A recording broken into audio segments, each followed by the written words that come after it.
my mic on? Yeah, so I'll do the safety. Members, before we start the actual meeting, I'm going to do the safety announcement, please. So good evening and welcome to the meeting of the Development Committee. There are no planned fire drills.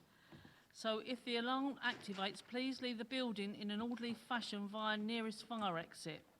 The 2 fire exits through the partition doors are currently not in use. That's those ones over there, due to ongoing works. Therefore, fire exits are through the main doors of the hall or the storeroom adjacent to the stage. Please familiarise yourselves, just in case.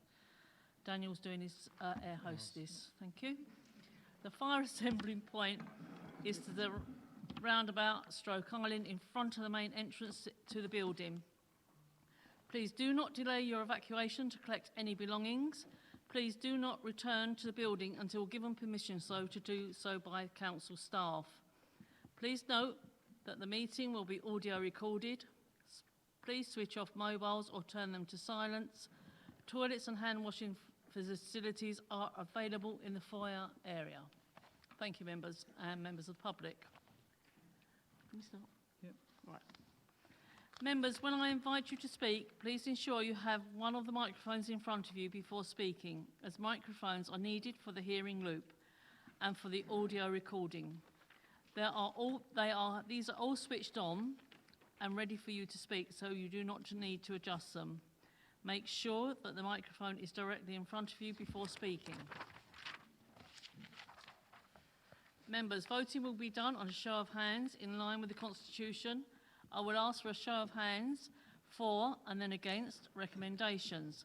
Those abstaining from voting will be noted by officers. Agenda item 1, apologies for absence. We've had apologies for absence received from Councillor Adrian Eaves, Councillor Jack Rawman and Councillor Mrs Christine Mason. Are there any other apologies, please? Substitute members, agenda item 2, we've got Councillor Lisa Newport for Councillor Mrs Christine Mason, Councillor Mrs Wilson for Councillor Eaves. Is there any other substitutes? Nope, thank you. Agenda item 3, non-members attending, Councillor Mr Newport. And sorry, Councillor sorry, I didn't see you, sorry. Councillor Mr Cross, thank you. Agenda item 4, minutes of the meeting held on the 23rd of August 2022. Are these agreed, members? Thank you.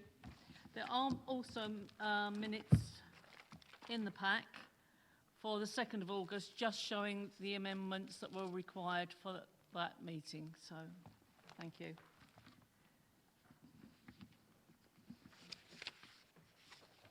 Agenda item 5, to receive declarations of interest. I have one. I want to declare a non-pecuniary interest for item 8, because I have acquaintance with the speaker. Thank you. Ms. Councillor Cross.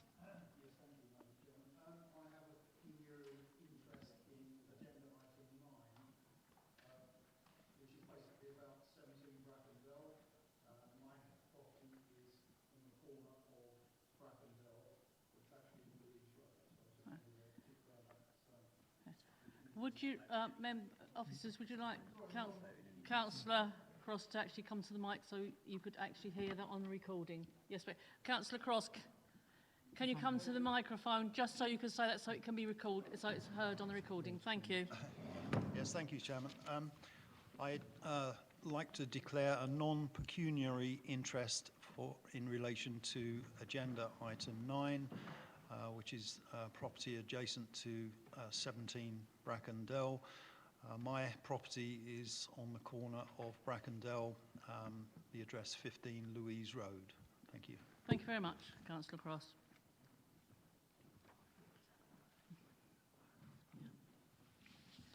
Members, item 6, 21/00673 full, Rainbow's End, Beaches Road, Rawworth.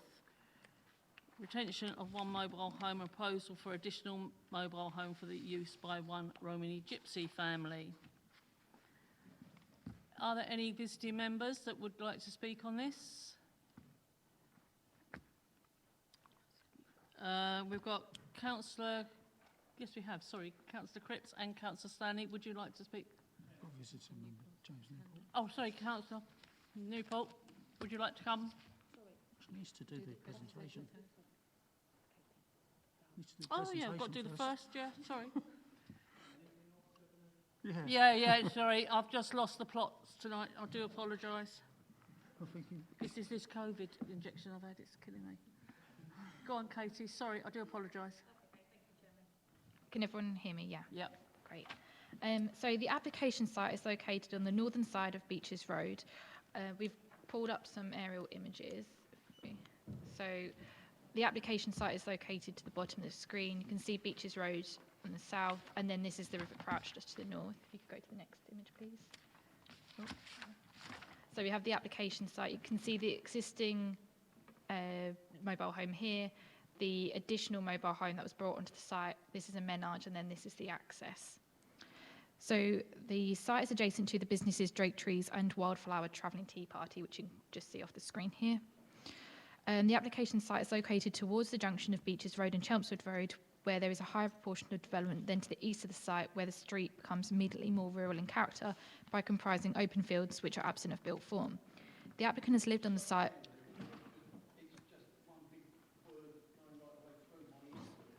Right, so we would Sorry. like you to slow down a little bit. Thank you, Councillor Stanley. Sorry, I think I was talking into the mic a bit as well. So the applicant has lived on the site within the mobile home since temporary permission was granted for the agriculture occupancy in 2019, and in a previous mobile home on the site since 2016. So the mobile home here is the one that was granted temporary permission. You could go on to the next one, please. So we've got some site photos. So in the background of the photo, you can see the additional mobile home. In the forefront, you see the existing mobile home and a touring caravan, and then the menage is here. If you go to the next one. And then again, that's just a bit more zoomed in. Next one, please. So this is the additional mobile home that was brought onto the site. This is a stable block, and then you see the corner of the menage. Next one. Thanks. And this is the existing mobile home and touring caravan. And then again, and just another view. Is there any more? Oh, and then this is from the road. So the site is just up here where you can see this dense hedge. Next one, please. And then the additional mobile home is sited behind here. And then you see the access in this photo here, and then the mobile home is sited along this part of the road. Could you go on to the plan? Planning permission is sought for the proposed use of land for the stationing of 2 mobile homes to be used by the applicant and his daughter as a Romany Gypsy family. The applicant and his daughter have been considered to meet the definition of gypsy and travellers. One of the mobile homes is existing and would be retained. If you go to the revised site plan. The application came before members at the August committee, where it was deferred due to the concerns of the impact of the siting of the additional mobile home along the southern boundary upon the public realm and the daughter's mental health. The layout of the site has subsequently been amended, and a revised site layout plan submitted showing the positioning of the additional mobile home along the eastern boundary. So you can see that the mobile home has been amended to sit here. And the existing unit has been also turned horizontally, but whether or not the applicant chooses to do that, I don't think is material to this application, as we're granting the use of the land as opposed to the exact siting, apart from for this mobile home unit here. So the applicant has confirmed that the menage would be reduced in scale to accommodate the siting of the mobile home. It would be separated from the road by a 1.8 metre grass verge, a 3.9 metre deep hedge, and then would be set back a further 9 metres from this hedge. The revised layout would result in the mobile home being a less prominent addition along the road and would no longer be adjacent to the equestrian buildings. It is considered by officers that the revised layout has overcome members' concerns. Go to the next plan.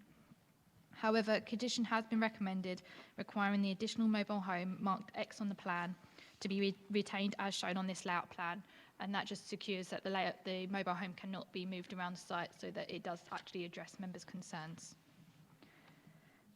The principle of the development has been discussed at the previous committee, whereby it was set out that while substantial weight is given to the harm to the Greenbelt, significant weight is also attached to the need for gypsy and traveller sites, the lack of supply of sites, particularly the uncertainty in bringing forward the only allocated site, the absence of local policy, the lack of available alternative accommodation, and the personal circumstances of the applicant and his daughter.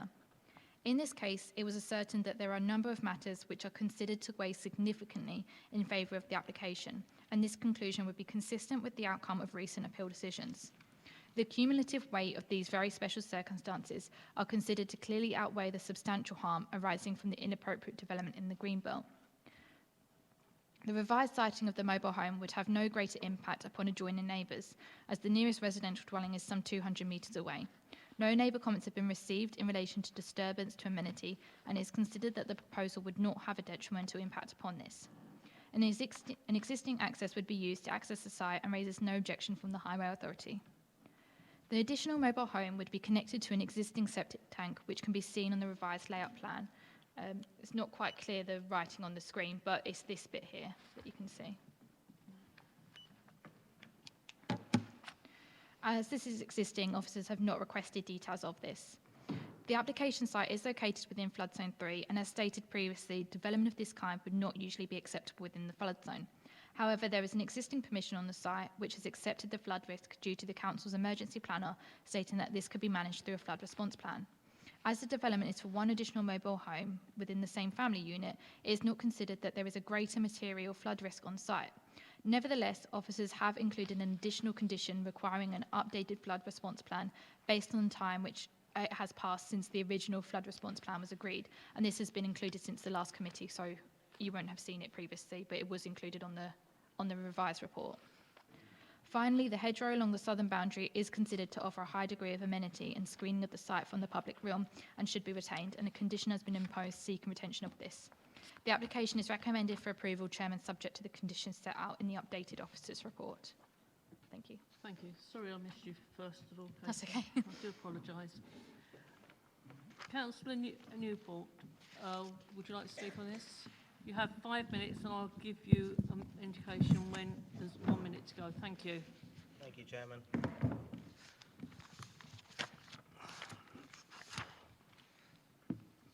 Members, before this meeting convened tonight, I handed all of you a spatial analysis of gypsy and traveller sites in the district and the number of pitches that we currently have, which totals 38.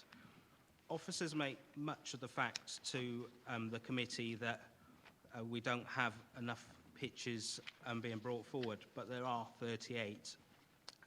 They have actually alluded to mention in the report also that the leader of this council is actively seeking a compulsory purchase order to bring forward the allocated site at Mitchell's Farm, which will bring a further 15 pitches to our district. So the numbers are in fact quite significant, as the core strategy does state that there will be 15 pitches. Policy GB1 says the council will allocate the minimum amount of green belt, but here we are again looking at more development on the green belt. I hope the committee will take this into account when they're making a decision tonight and move for refusal for this application. Thank you. Thank you, Councillor Newport. We now have the ward councillors, Councillor Cripps, Councillor Stanley, Councillor Cripps. Thank you, Chairman. The officers use the word waiting quite consistently through all their reports, albeit not measured in any way. It does imply large, small, minor, and so on. In this particular case, and in similar cases to this that I've sat through since my short time here, much is made and heavy weight is given to the problems with alternate pitches and non-provision by this council of the local plan allocation that they gave.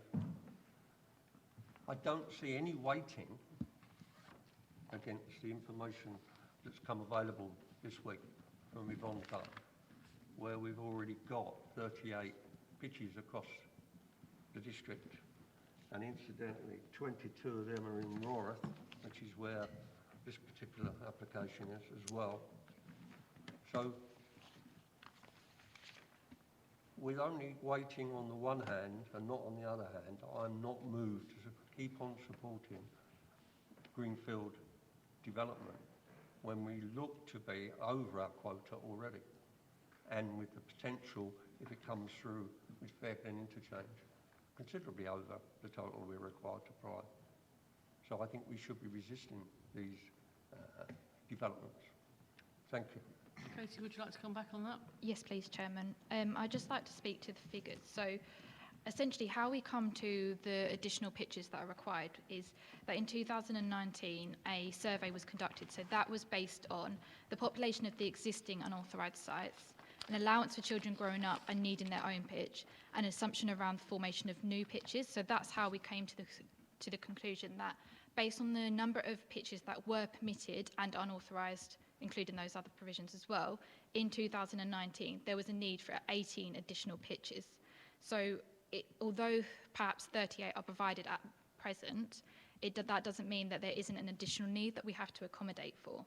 So based on the 2019 application, there were 2 appeals lost, 4 pitches granted, and then we granted planning permission for an additional pitch in August. So that is 5 pitches which have been granted.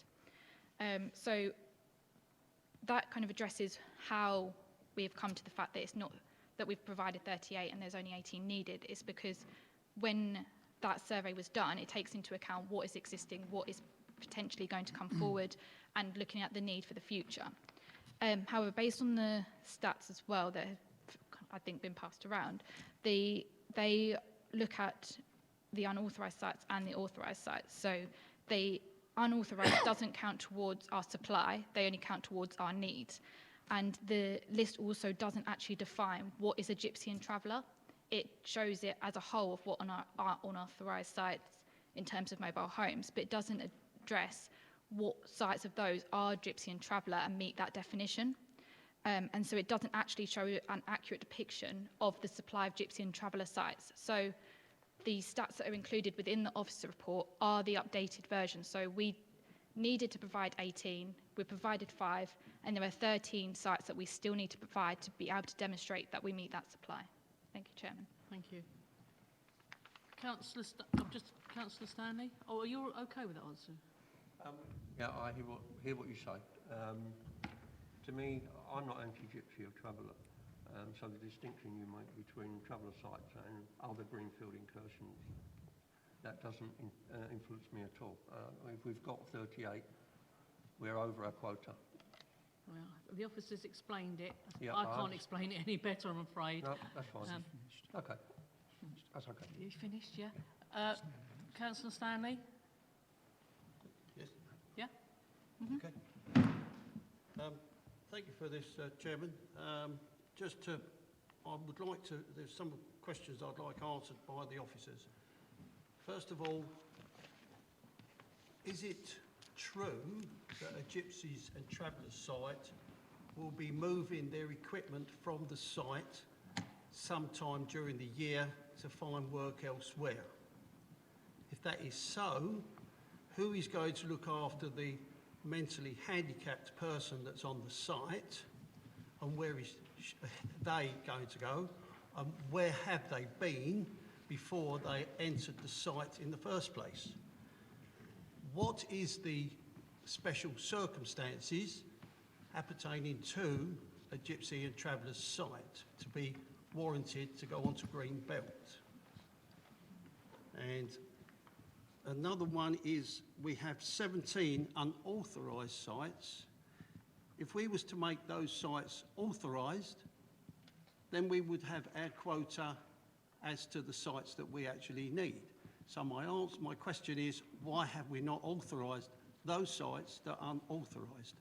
And we have one temporary site, which is to be authorised or not, and where are we with that in the way of planning?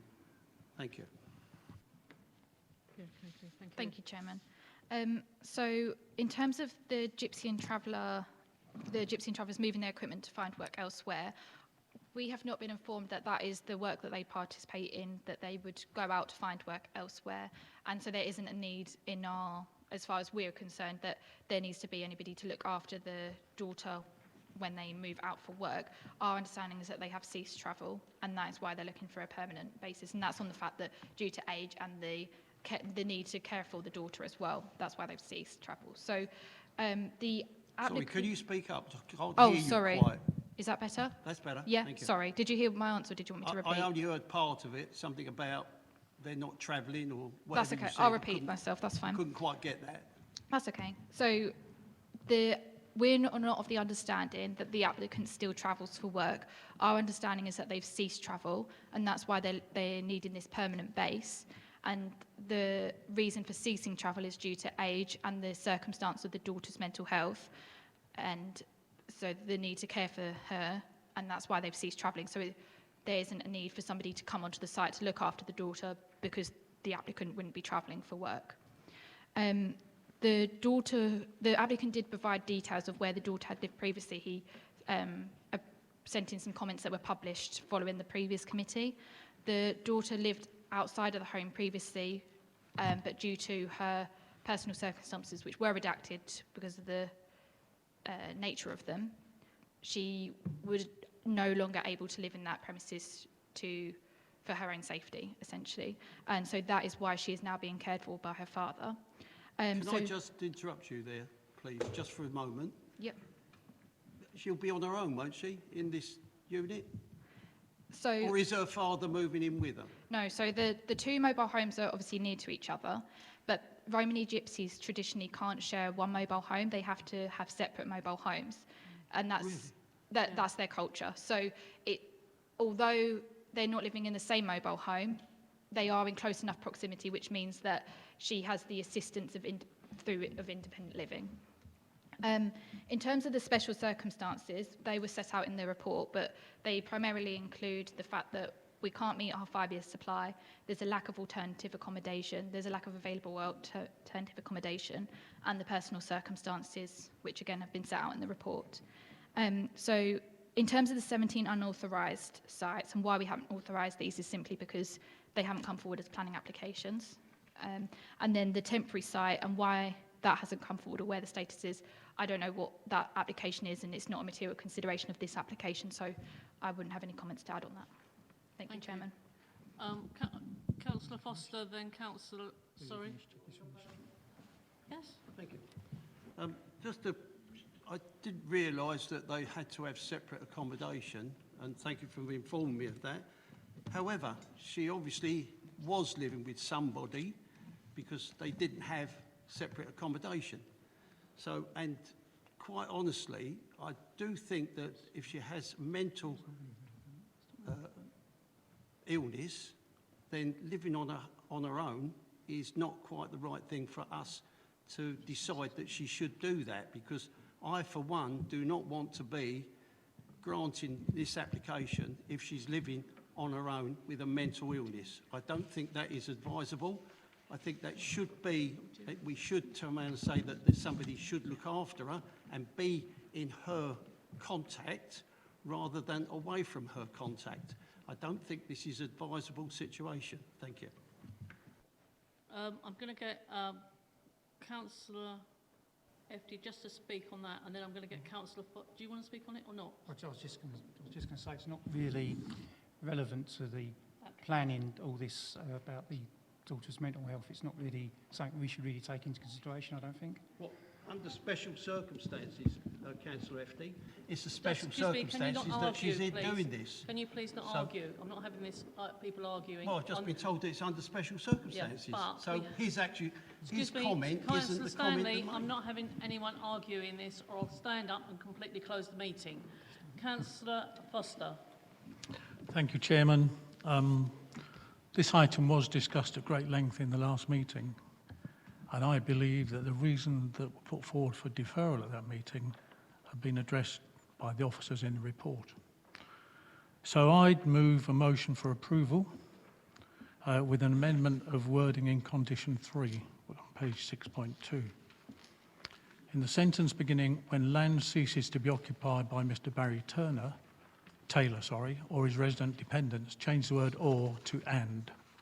We discussed that last time. And at the end of the last sentence in that condition, I believe we should add the words at the resident's cost.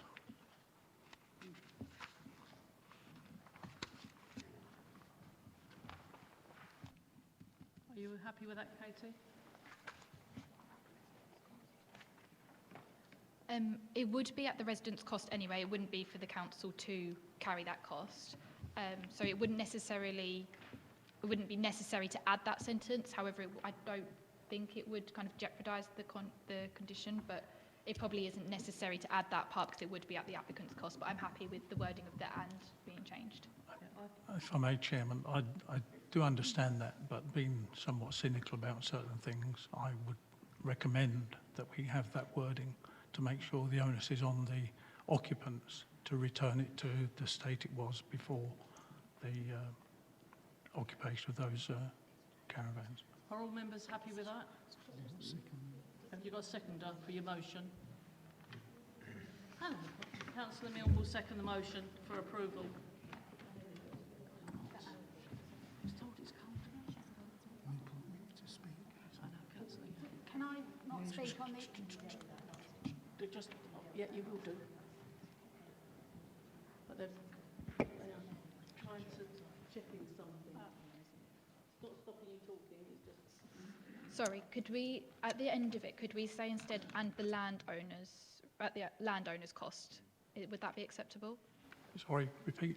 So at the end of the condition, could we say at the landowner's cost as opposed to the resident's cost? Yes. Yeah. Yep, you're happy with that, thank you. We have a seconder for the motion for approval, which is Councillor Milne. But before that, we did have Councillor Lisa Newport, and I'd like her just to say what you have, please. Thank you. I have a couple of questions. Can you lift your mic up, please? I have a couple of questions, if I may. I'd like to know what your definition for a gypsy and traveller is. I'd also like to ask about the mental health issues and in regards to the special circumstances that the gypsy and traveller community are given over non-gypsy and traveller community. And also with regards to the sites, even with the not including the unauthorised sites, we've still got 23 authorised sites, and the leader of the council has made a commitment to investigate a compulsory purchase order for site GT1, which is the Michelin Farm site, which would then bring the total number of the gypsy and traveller sites, including the unauthorised sites, to over 53 within our district. So if that site is then purchased, what's going to happen to all the unauthorised sites? Are they then going to be closed down, or what? You know, because we're going to have an awful lot of individual pitches. And also with regards to your plan and the caravan marked with X not being able to move around the site, who's going to check that and enforce it when it is moved? Right, Katie, could you answer those, please? Thank and you. Then we're Thank you. Then we're going to talk to the motion. Yeah, okay? thank you.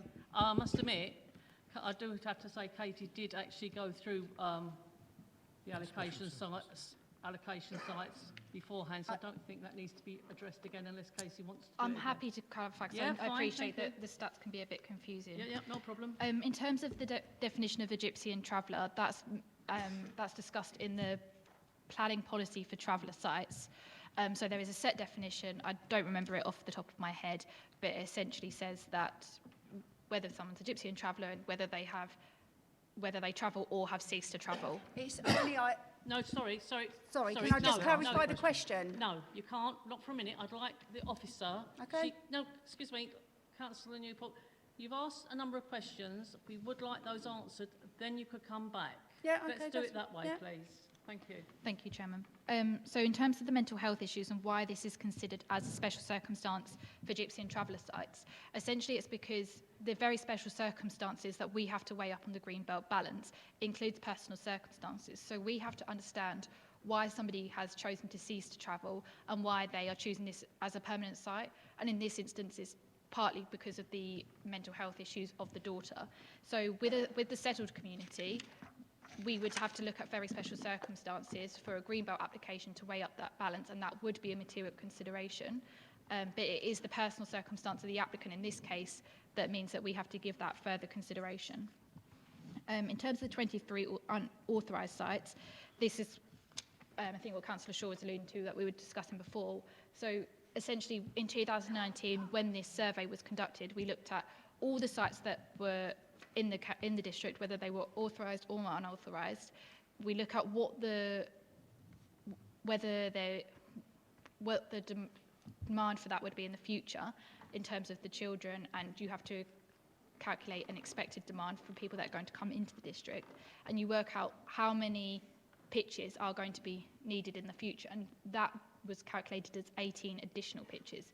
So when they were authorised or unauthorised at that time, we still needed 18 additional from that point.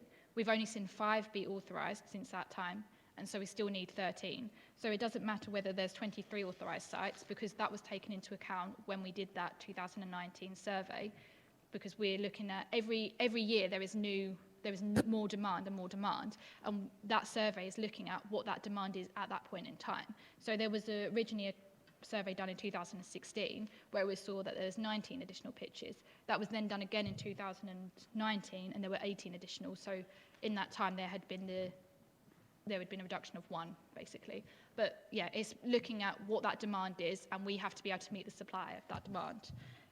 And then the leader's inquiry about the compulsory purchase order, that isn't a material consideration of the application because it hasn't progressed to a point that is in front of us.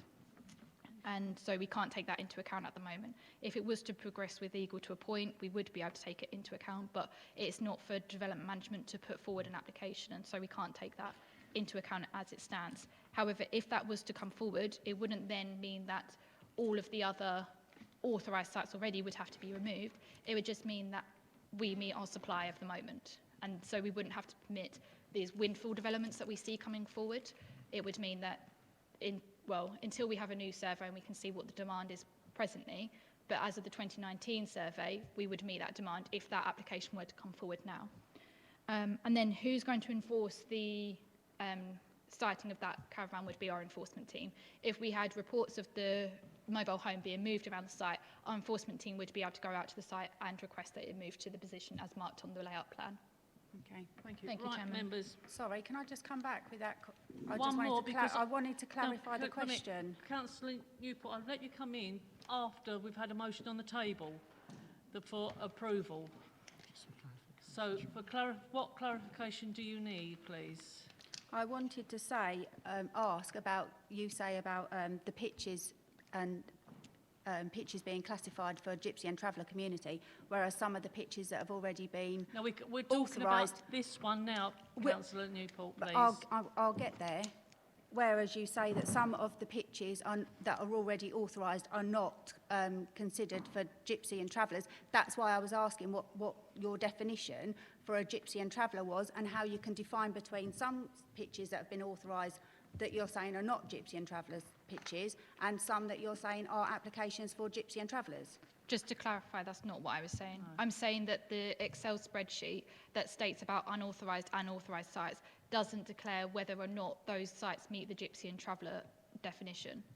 So that's not to say that all the authorised sites, whether they meet the Gypsy and Traveller definition or not. It's saying that that list of Excel spreadsheets which states all authorised and unauthorised sites, they don't necessarily show what meet the Gypsy and Traveller definition or who are just people living in mobile homes. Thank you. Thank you, Chairman. Excuse me, I'm going to stop the meeting for a minute.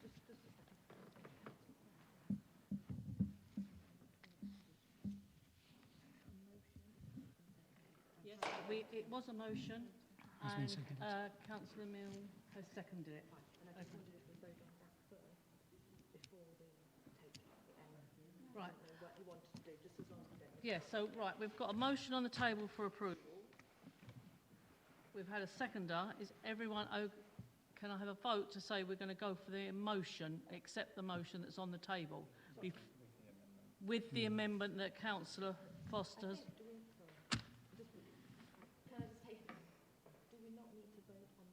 That's what I was going to. Right, I was going to ask if the members would vote on the motion with the amendment. Then we'll do then we'll vote on the motion for approval. Yeah, sorry. Is that right? Yeah. Okay, members. Right, Councillor Foster, seconded by Councillor Milne, with the amendment.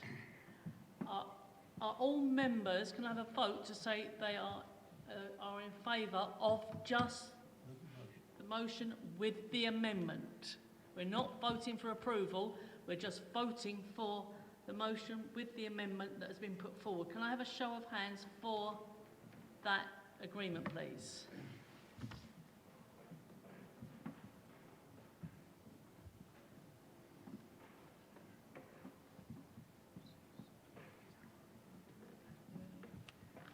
Any against? Any against? Any abstain? Abstention and one abstention. Councillor Mrs Newport. Right. We now have a motion on the table for approval of this application, members. Can I please have a show of hands for approval of the application? Right. Thank you.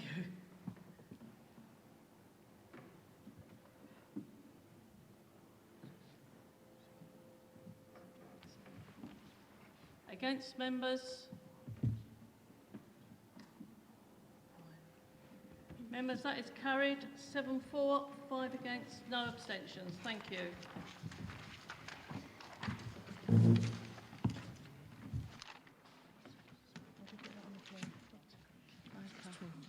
Yeah, because we've got one that someone's not, Councillor someone hasn't got a thing.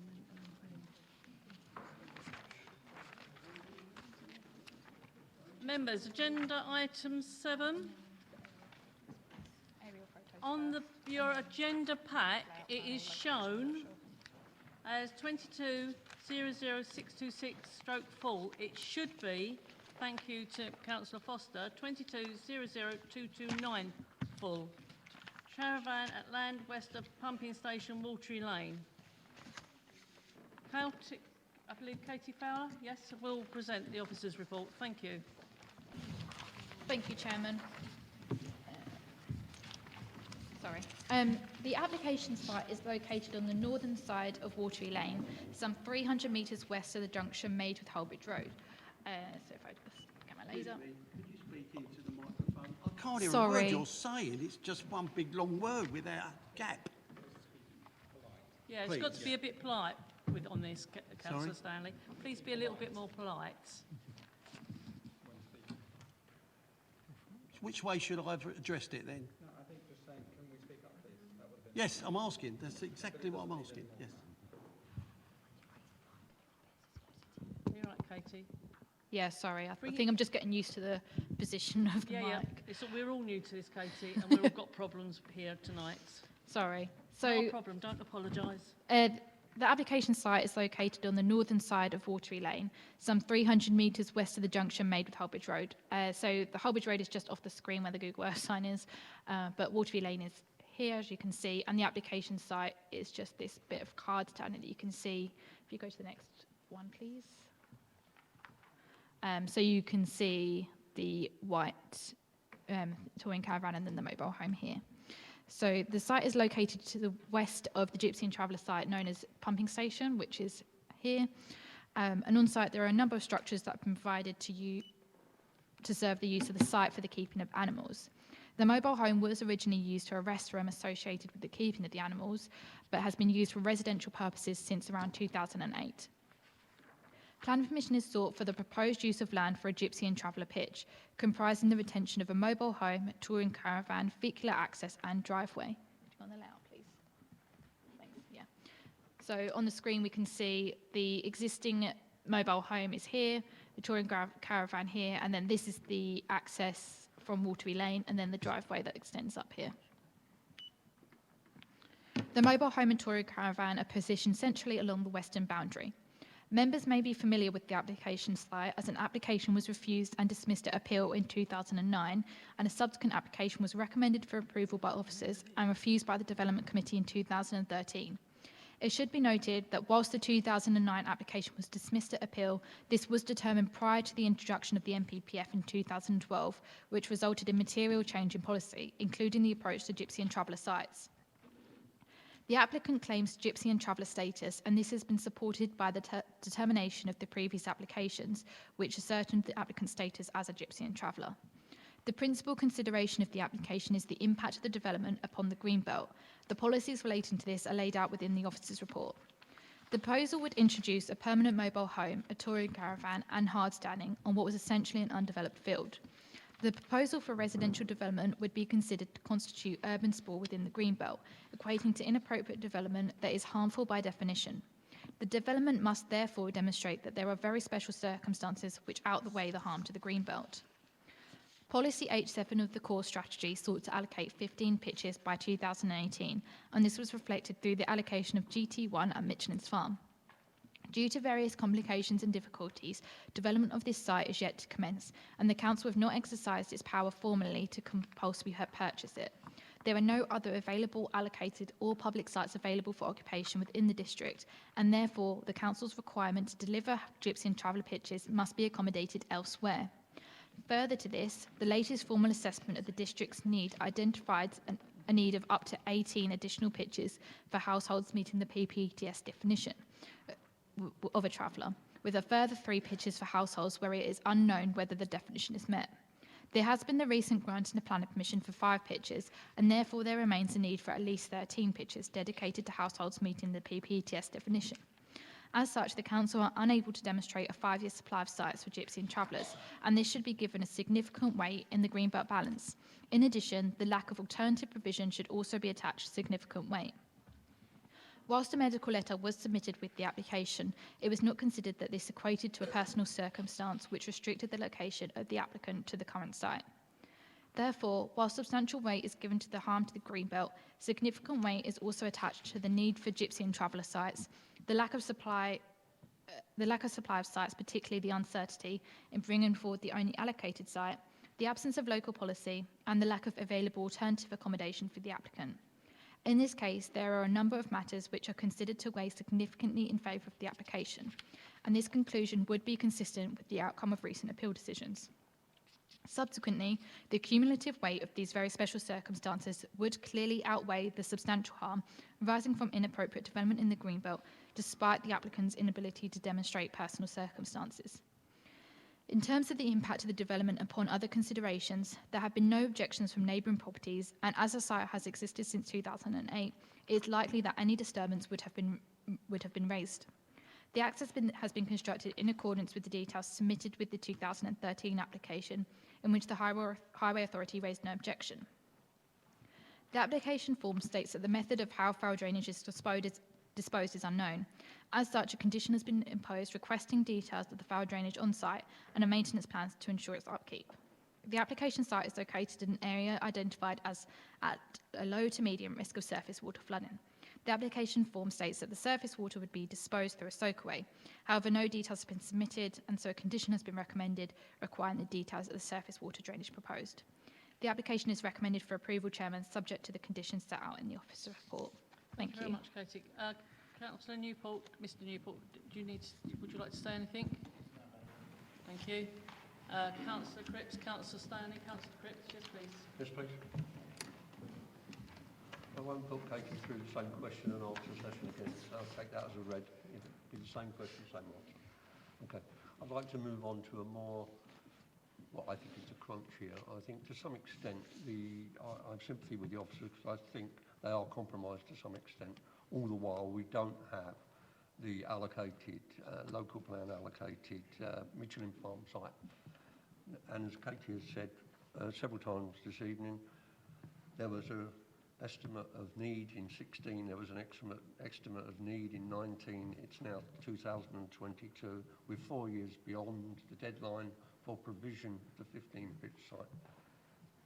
They're compromised, I think. They can only come up with one answer, and I think then that tends to compromise this committee with whatever we come up with, quite frankly. And I think we as a committee should be pushing upwards for a solution. Be that to planning policy, I'm not sure if that's the right route for it, or it's an executive decision to get this solved. Because what we're doing and what I'm against is this piecemeal consumption of the Greenbelt. But that's not the only issue. If you look at the definition of an official traveller site, it's controlled, it's managed, it's operated. This piecemeal dicing up of individual sites, no control whatsoever. We've already seen on some sites where people build things without planning permission and we find out sometime later. So, as a committee, I think we need to be pushing upwards to the management, if you like, and say this needs to be a top priority. We've got a new local plan. I'm a realist. It's not going to be done overnight. We've got a new local plan, preferred options, due not so very far away, a few months away. That should be dealing with this, in my opinion.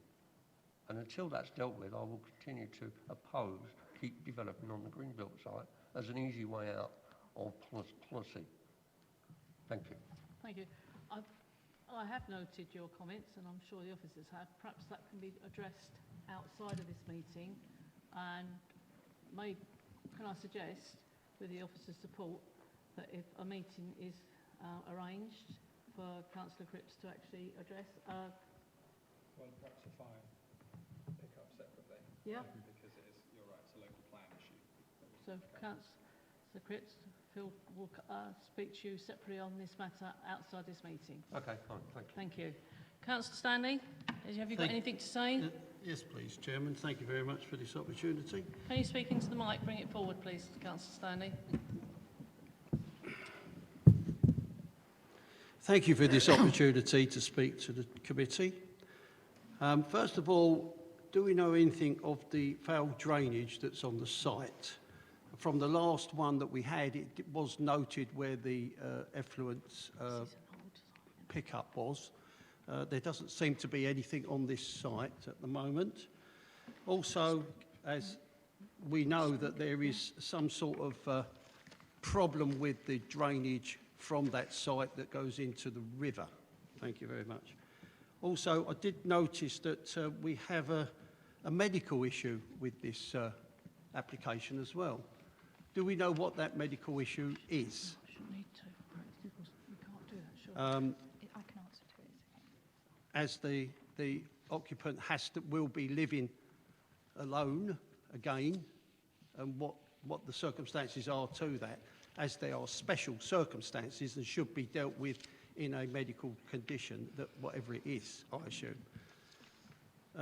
Also, the fact that we're putting another caravan, or whatever you like to call it, I note that the person doesn't want to travel any longer and will be residented on that site without any travelling. If that is the case, it can't be considered as a traveller status. I don't see how you can class it as a traveller status because they're not travelling. Again, why are we doing these things? There is a basis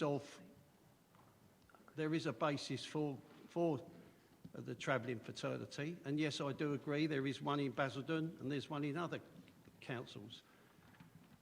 We don't seem to be understanding how we are dealing with this situation, except that we are losing our green belt time and time and time again. We will not have any green belts. Councillor Stanley, have you actually a question Thank you. for our officers? Thank you. Yeah, okay. Before Katie comes back, Phil Drain wants to come in, please. Thank you, Chairman. We just need to be clear. Move the microphone a bit closer, please. Thank you, Chairman.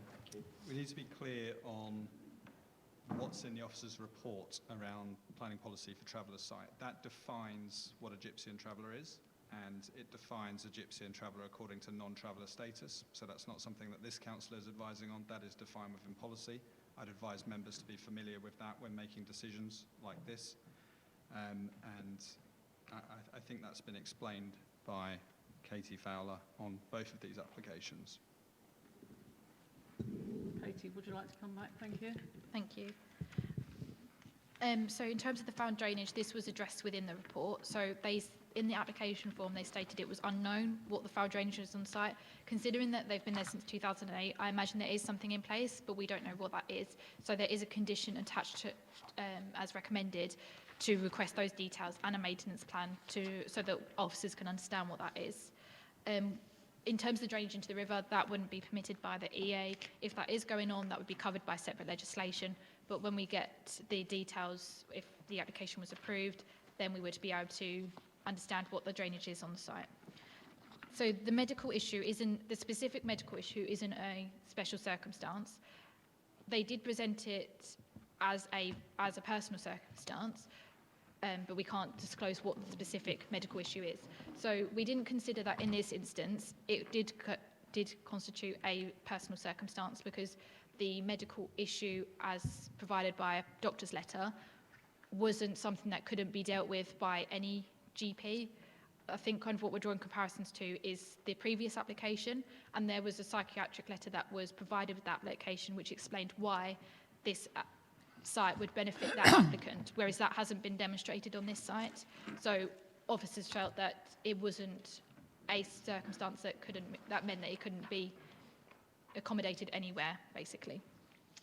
And then the purpose of the touring caravan, it's not known. However, it does form what we constitute as a pitch. So a pitch normally forms a mobile home, a touring caravan, and a day room. And in this circumstance, they haven't proposed a day room, but they have got a touring caravan and a mobile home, and that's the expected kind of ancillary uses that are coming with a Gypsy and Traveller site. So it's not uncommon for us to witness such a thing. Although we understand that the applicant has ceased travelling, that doesn't mean that they wouldn't go out in the touring caravan, and it wouldn't really be a material consideration to question why that's on the site, because it is included within the definition of what a pitch is. So it wouldn't really be reasonable for us to question that in too much detail, as what they're looking for meets a Gypsy and Traveller site. I think that kind of hopefully answers the questions. Thank you. Okay. Could I just ask a question, please? Yeah. In the instance of what you say is what is definition of a traveller site with a touring caravan and a mobile home, or a static mobile home, and as the person isn't going to be touring, could we not put a condition in there that the touring caravan isn't required? Because I'm just going on the basis that it's becoming loaded with touring caravans and caravan site. It looks more like it's going to be occupied by others rather than those people that are going to use it. And if they're not going to tour, then they won't be using the touring caravan. So could we not put that in there to remove the touring caravan? I don't think it would be reasonable for us to do that, as it's part and parcel of the culture. What we're permitting is the use of this site by this group of people, and so it wouldn't really be reasonable for us because it's part and parcel of the culture. We have put a condition in that says, condition 4, so it says, save for one vehicle not exceeding 7.5 tonnes in weight, no vehicle over 3.5 tonnes in weight shall be stationed, parked or stored on the land, and all vehicles shall be for the use of the occupiers of development hereby permitted only. So it does prohibit it being overloaded with kind of numerous vehicles, but I don't think it would be reasonable for us to prohibit the use of a touring caravan on the basis that the applicant has ceased travel, because they may decide to go to the shop in the touring caravan. Like, it's not really fair for us, because it is part and parcel of their culture to have a touring caravan. It wouldn't be fair for us to kind of depict whether or not they're allowed one on the site. As somebody who lived in the Green Belt could have a touring caravan on their driveway, for example. So I don't think it would be reasonable for us to impose that. Thank you. I've got Councillor FD, then Councillor Newport, and then Councillor Knights. Councillor FD. Got 5 minutes. Thank you, Chairman. It's not really a question, it's an observation. We've got, if this one goes through, 11 more sites that could come forward, which basically, with our lack of traveller sites, we've sort of got to agree them, otherwise it go to appeal and we'll probably lose at appeal, which I feel very uncomfortable about. This one is slightly different from the other one because the personal circumstance, the medical let wasn't taken into account. It just seems to be on that we haven't got enough pitches. So I'm very uncomfortable with this, and personally I don't think I could probably support this. So that's just my personal opinion on this one. Thank you. Councillor Lisa Newport, please. Thank you. If I can, we're asked to consider some of these applications on medical grounds or personal circumstances, special circumstances, but we're not allowed to know what those special circumstances are. I understand that everyone's entitled to their privacy, but when you're asking us to consider an application and that's meant to carry some sort of weight, why are we not given the full information? Go on, Katie. Simply because it's private and confidential information. The trust really should be with officers that we're giving you the information necessary to make that decision, and we have to redact the information that would be kind of a GDPR breach to the applicant. And if I may come back at you on that, this council is meant to be councillor-led, not officer-led. So you're asking the members to make a decision on an application, but you're not giving the members the full information. It's not really...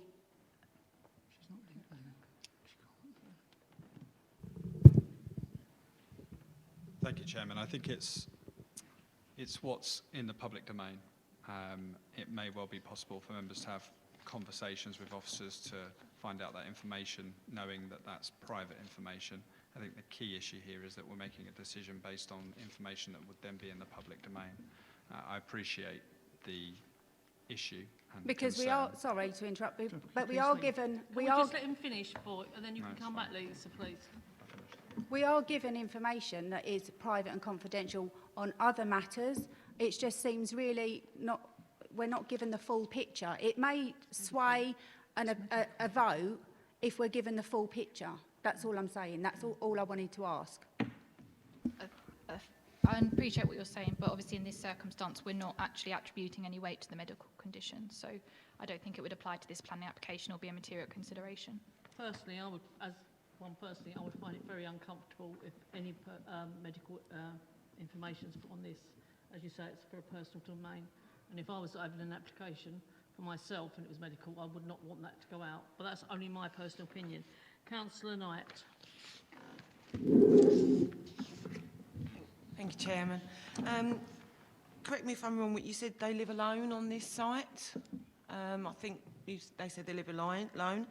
I understand that they've purchased this land, so do they pay council tax, and who enforces that? And you said that no vehicles over a certain weight is allowed to be stored on the site. What about the horse boxes that are on there? Katie, please. So whether or not they pay council tax isn't a material consideration of the planning application. They would have to pay council tax as far as I understand, but it's not a material consideration. The horse boxes aren't subject to the application, so whether or not there's any stored, I as the officer am not familiar, and this relates solely to the Gypsy and Traveller use. Thank you. Councillor Williams. Yeah, you're on. Thank you, Chairman. I can see little difference between this application and the last one, and it would be improper, I think, to refuse this application at the moment. As a council, we have let our residents down. We have not provided sufficient Gypsy and Traveller sites. Therefore, at this point, I would like to propose that we go to a vote for recommendation. Have you a seconder, please? Councillor Butcher. Members, got a motion on the table.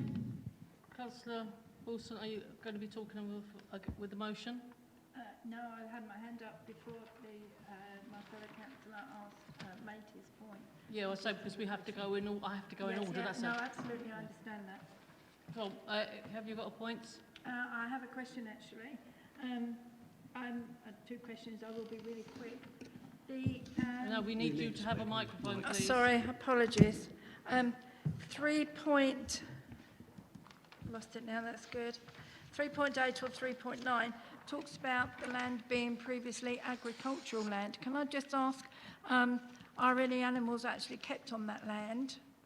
because my understanding is that's what its primary use is for, and I understand that that's greenbelt land, but to me that's important. And my second question is, are there any other special or mitigating circumstances in this application? Thank you. Thank you, Chairman. So at present, the only animals that officers understand to be kept on the site are geese and dogs.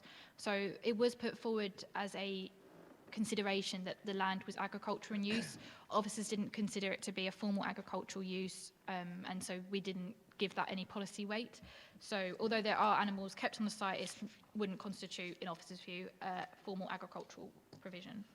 And so the special circumstances of the case would be the lack of 5-year supply, lack of alternative sites, lack of a local policy, lack of available alternative sites. And although the personal circumstance isn't given significant weight, it is considered that the fact that there are 4 other very special circumstances which need to be attributed significant weight, that still tilts the greenbelt balance in favour of the application. Thank you. Supplementary question. Yeah, because we are supposed to be talking to the motion. So go on, please, quickly. Is there any agricultural tie on that greenbelt land at all? Not as far as officers are aware. Okay, thank you. Thank you. Right, members, we have a motion on the table for approval, seconded by Councillor Butcher.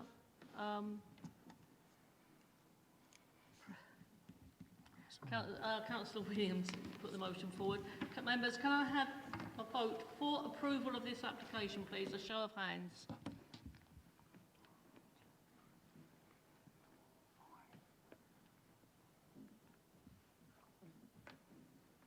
Yeah. Against, please.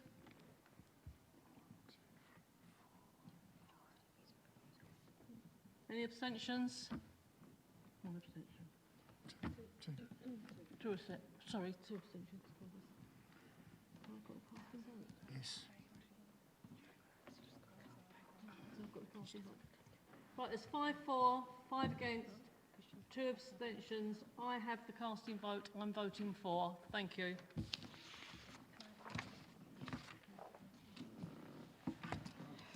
Right, members.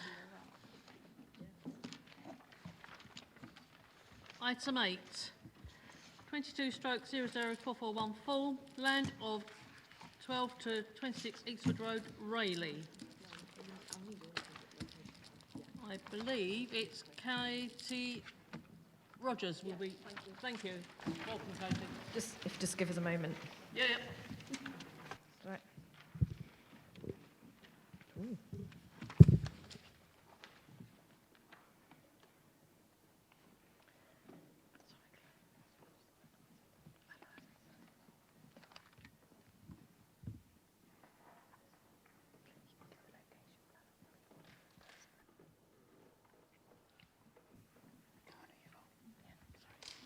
Okay, thank you, Chair. Right, just turn that on. Sorry, Phil, you might need to. Thanks. So, members, this site is located between Eastwood Road, which is here, and Castle Road Car Park and Castle Road in this position here, on the edge of Rayleigh Town Centre. The site has 1 vehicular access at this point here off Eastwood Road, which also serves the car park to the rear of the commercial premises here and the car park. The site directly is bordered also, the site's also bordered by Castle Road Car Park and some residential properties. So we have residential properties in Britton Court, which is a purpose-built flatted block. We also have a residential property, 14 Finchfield, and some more premises on Eastwood Road here. If you can take me to the approved. Yeah, thank you. So planning permission for 41 flats was approved at this site in January 2020. And the plan on the screen shows the approved site layout. And you can see that there were 2 blocks,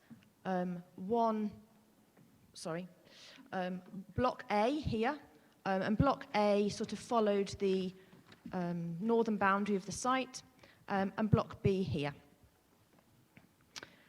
The application before members this evening seeks to make changes to this previously approved consent. So now if I can show you a comparison site layout. Right, so we will maybe need to zoom into this a little bit if you can. Yeah, thanks Claire, but show both of them. That's okay. So on screen, what we have is both the approved site layout, which is on the right-hand side here. Oh, gosh, sorry. Here, and the proposed site layout on the left-hand side. So the amended proposal still seeks the development of the site for 41 flats, split between 2 separate flatted blocks. So you can see still we've got Block A following the northern boundary, and Block B here, which is the same essentially as the approved scheme. No change is proposed to Block B, which is the smaller block here. There are some changes to the approved Block A, which I'll go on to shortly, but first, whilst we've got these 2 site layout plans, I'll just take you through some of the changes that are proposed to the site layout. So a shared surface street, so in this position I'm showing with the light here, is still proposed. So this is the approved scheme, and this is the proposed scheme. But in this position approximately here, it just skews slightly later within the site. It's a bit difficult to see because of the coloration on the approved scheme, but this tilt here is just slightly deeper into the site, and the position of the turning head changes slightly. So previously the turning head was in this position here, quite close to the front elevation of flatted Block A, and now the turning head is in this area here. There's a slight change to the layout there. The parking layout is also proposed to be slightly different. So the proposal includes 1 additional space in this area here. So if you counted the number, and I appreciate that's difficult to do whilst looking at the scale of this plan, but in this location here versus this location here, there's 1 additional space proposed. More parking would also be proposed here, so just in front of this elevation of Block A here versus what was previously proposed in this area here. So more car parking there. 1 less space is proposed to the southern side of the here. So in this area here, there's less parking spaces proposed than was previously agreed in this location here. Overall, the site, as proposed now, has 2 additional car parking spaces. So we've got 43 car parking spaces that will be provided in total now. And 2 of the spaces now proposed are proposed to be electric vehicle charging point spaces. And that wasn't the case on the previous consent. As a result of the proposed changes to the parking layout, where the soft landscaping will be provided between and around the parking spaces also inevitably changes slightly, but what there would still be is space to accommodate some soft landscaping, so to this part here, and then in this part here, and between some of the spaces as well and around them. The siting of refuse stores is also proposed to change. Now, if you could, Claire, zoom into the approved site layout, please. Just move across. Thank you. Okay. So what was approved was a refuse store in this location here. Sorry. 1 here and 1 in this location here. Okay, so we had 3 locations on the site as approved where residents were going to be able to, store, or the bins were going to be stored for waste and recycling to serve all the 41 flats. And this one here was the larger of the 2, so there was a sort of walkway between 2 stores either side. And then if we can go over to the now proposed plan in terms of refuse stores, now we have 4 locations. So we have 1 here, 1 here, 1 here, and then 1 here. This is sort of an elongated, sort of thin but longer area where refuse bins would be stored here. So if you can now zoom, back so we can see both of them. Thank you, Claire. So concerns have been raised from residents in Britton Court in relation to the siting of refuse stores as proposed. And the concerns relate to issues of smells and flies. What you have is the shared communal amenity space that serves Britton Court right up against the boundary, of the southern boundary of this site. And so these refuse stores are going to be in close proximity to that boundary. So what officers have given consideration to is what the developer has consent for, and what we see here is we already have a refuse store on this corner here, and it's not vastly dissimilar to where this one is proposed here now. So it is at a different angle, so now the bins are sort of alongside rather than at 90 degrees too, but it's in essentially the same position. This one here though wasn't there previously, it was previously parking. This one here, if you can sort of compare it to this one here. So what we have is one here now. Now, previously, we had a much larger store closer to the boundary, albeit shifted. Now it's shifted slightly south. And as proposed now, there is some potential for some soft landscaping in between that refuse store and the boundary, whereas there wasn't potential for that or space to accommodate that in the approved layout. And this refuse store is new. Okay, so that wasn't proposed as part of that approved layout. So officers have given consideration to these matters, and officers' view is that the proposed locations of the refuse stores are, in light of what was approved, are acceptable.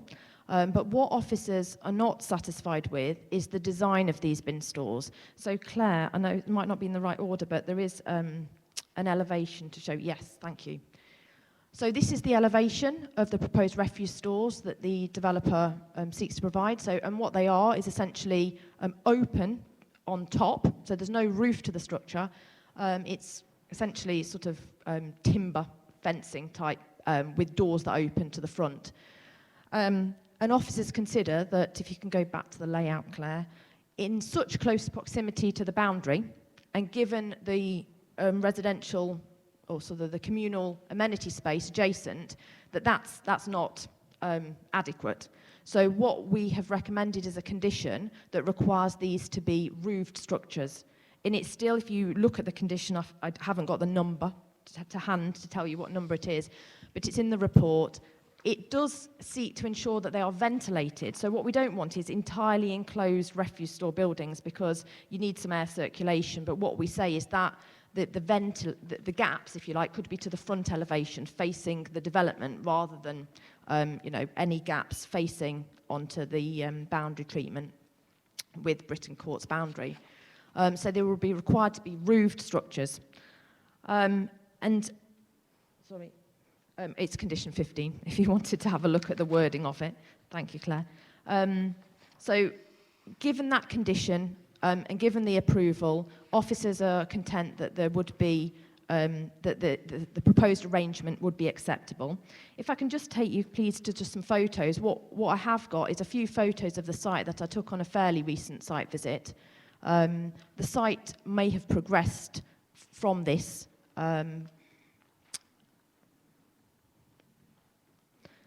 Yep. That's fine. So that's the first one, which is fine. Thank you, Claire.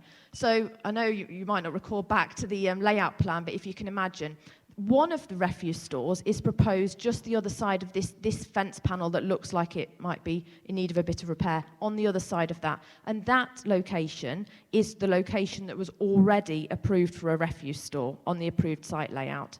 And this is a closed boarded fence to the boundary, but what the applicant does seek to do is provide a new closed boarded fence along all of this boundary with Britton Court's amenity space. So where you see this metal rail fence here, that obviously is quite open and you can see through, and on the other side of that, within the application site, will be a closed boarded boundary fence.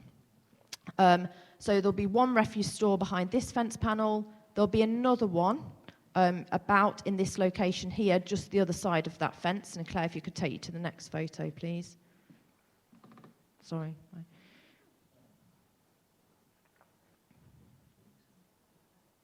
Okay, so this is Castle Road Car Park, and if you remember from the site layout, there was one elongated, so one narrow but sort of longer refuse store. This would be the other side of this hoarding, essentially along this boundary here.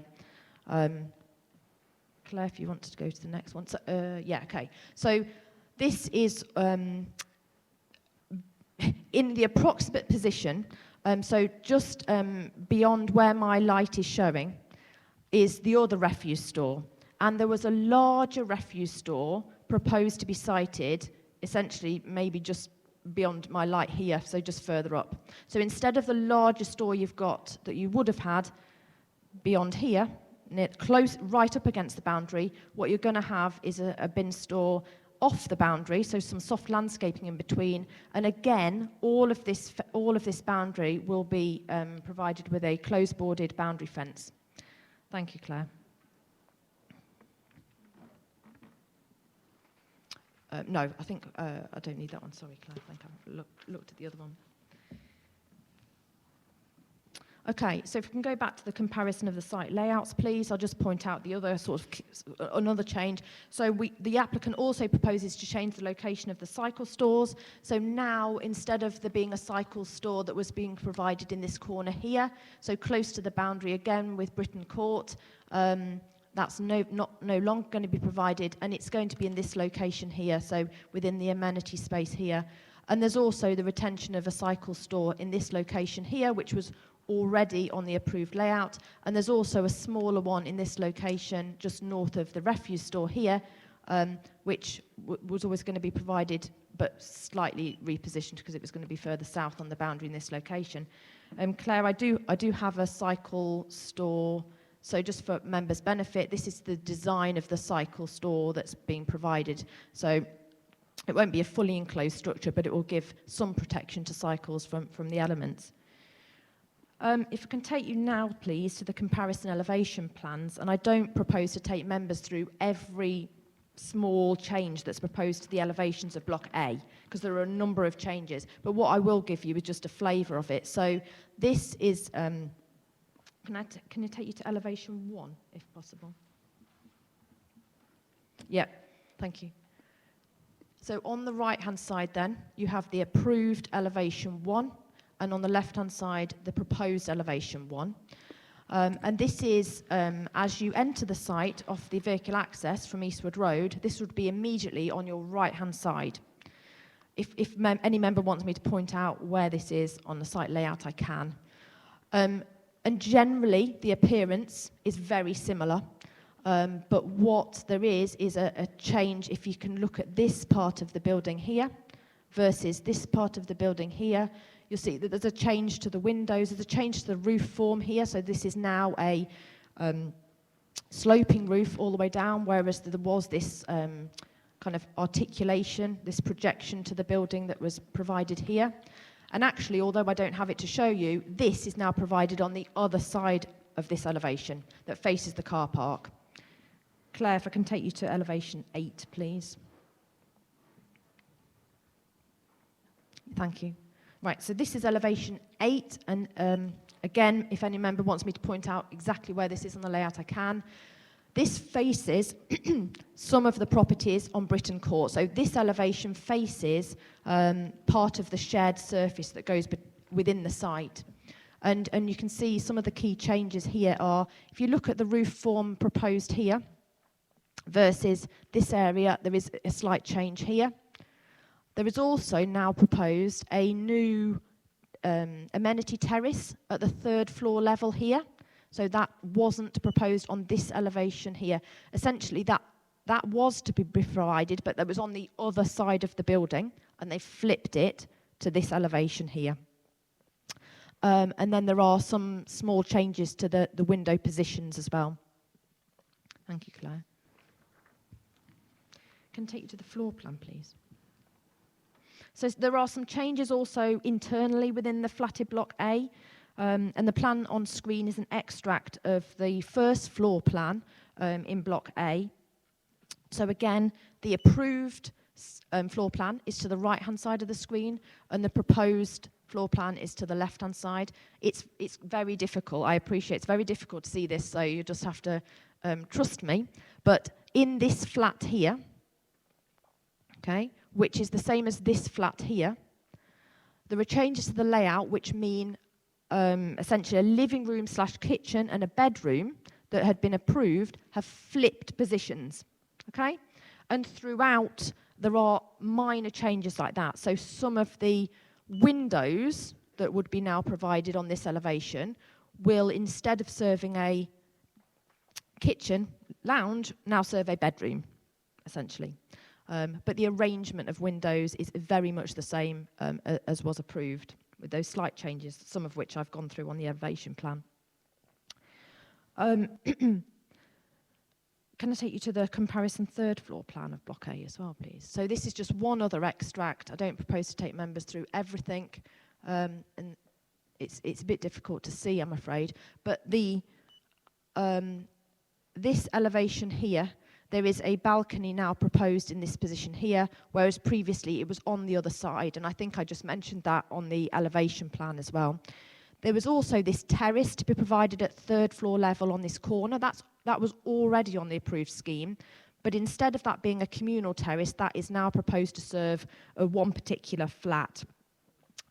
I'll just draw your attention to a correction. So at paragraph 3.21 of the committee report, it should be noted that flat 12 would in fact be provided with a balcony that wouldn't quite meet the 5 square metres, but this was previously the case on the approved scheme in any case. All the other flats at first and second floor level will be provided with balconies that would at least meet the 5 square metres, more in most cases. An amenity space would continue to be provided to each flat at ground floor level, and taking into account, as we did in the original members' decision to approve the original scheme, King George's playing field is in quite close proximity and provides another area of communal amenity space that will be available to people. There is a Section 106 agreement relating to the original consent, which is dated the 17th of January 2020, and this required affordable housing provision in relation to the scheme. And the requirements relating to the delivery of affordable housing would continue to apply, and it's therefore recommended that in addition to the planning conditions as set out in the committee report, that that any newly granted permission would also continue to be subject to the requirements of the 106 legal agreement. And although not noted in the committee report, it's noted verbally now, there would need to be a deed of variation to secure this as necessary. So any resolution would just need to reference that need for a deed of variation to make sure that the requirements of that 106 still apply. So the recommendation, Chairman, is that the amended scheme is acceptable, subject to the conditions as stated in the report, and the deed of variation to secure the 106. Thank you, Katie. Mr. Gosnell, would you like to come and speak, please? You have 5 minutes, and I will give you the nod when it's 1 minute to go. Thank you. You are being timed by me.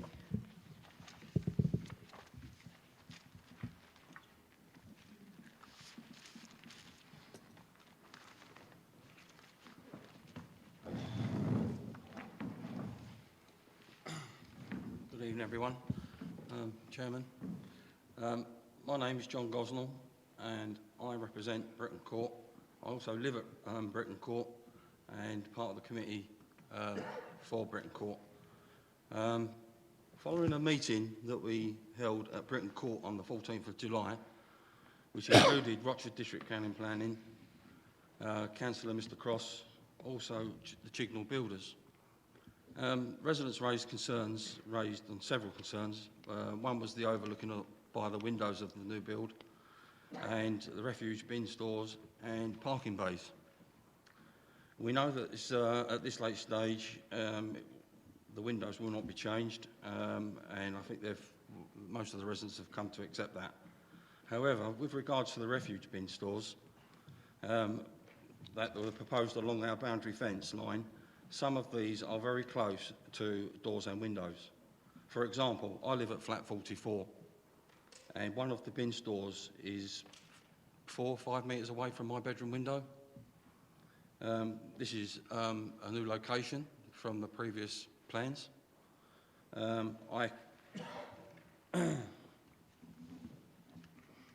As you can see from my photos, the existing bins, that are, the stores that are there now, the new one, are all overflowing, food waste all over the floor.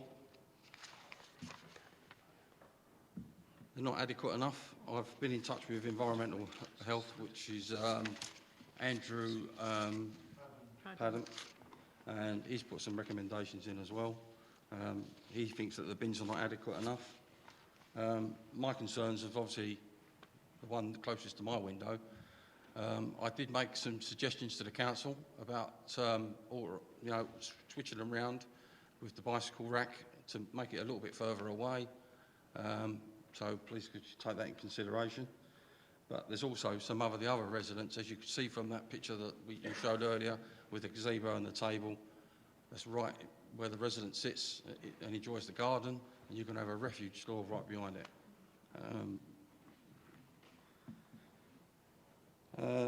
I'm concerned about rodents, smells. We've got bins ourselves, and they are fully enclosed, and they're away from residents' doors and windows. The other thing that was mentioned was about parking.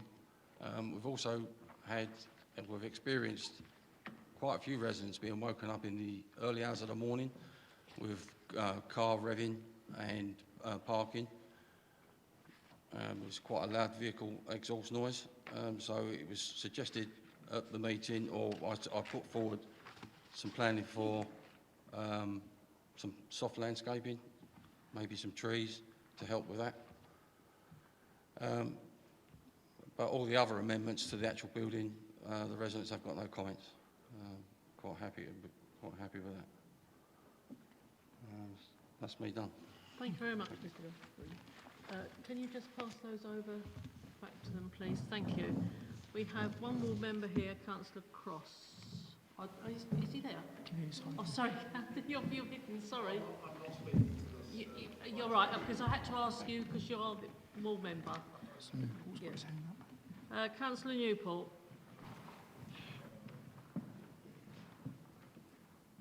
Thank you, Chairman. Members, I'll just be very brief. As you've already heard from the resident here, they've got grave concerns over the refuse and the location. The glaring omission from this report is that of a representation from Environmental Health. So my question to officers would be, did they ask for a representation, or did they consult with Environmental Health? And why hasn't Environmental Health taken the issues that the residents have already raised with them prior to this coming to the committee into account? Now, if you pass this application tonight, you are letting those residents down very badly by not deferring this application and insisting that Environmental Health make a recommendation. As members are well aware, there is a big problem with rats and rodents within the town already, and I would recommend that the committee defers this application and insists on a report from Environmental Health on the bin store location. Thank you, members. Thank you. Councillor Foster. Thank you, Chairman. I'd made 2 points. One was about, I was going to ask about the bins, and the evidence we saw there suggests that they're in a bad place from a resident perspective. But I have a question also on if you look at the pictures up there, there appears on the proposed site to be less soft landscaping, trees and so on. Is that the case? Yes, please, Casey. Hello, thank you. Let me just put a pointer. So what's potentially a bit difficult to look at these two plans and judge is that one shows trees and one doesn't. So I suppose what you've got to do is imagine where trees could be located within the green areas that are shown on this. Now, because there is this longer strip of car parking proposed here than was in front of the building here, this layout won't facilitate trees in the same position. But officers are satisfied that there is enough areas, so there's an area here, there's a corner area here which extends down, and this area is actually bigger, this area here, than was on the, would have allowed for soft landscaping on the approved layout. So it's different. What I haven't got is an exact measurement for you, in square metres, how much, green sort of soft landscaping was in front of and around the buildings as approved versus what's proposed. But officers are content that there's sufficient space to allow for tree planting. What we have is a condition that recommends the requirement of a soft landscaping scheme to be submitted to the council. So all we have at the moment in terms of a layout is the one that's on the screen proposed.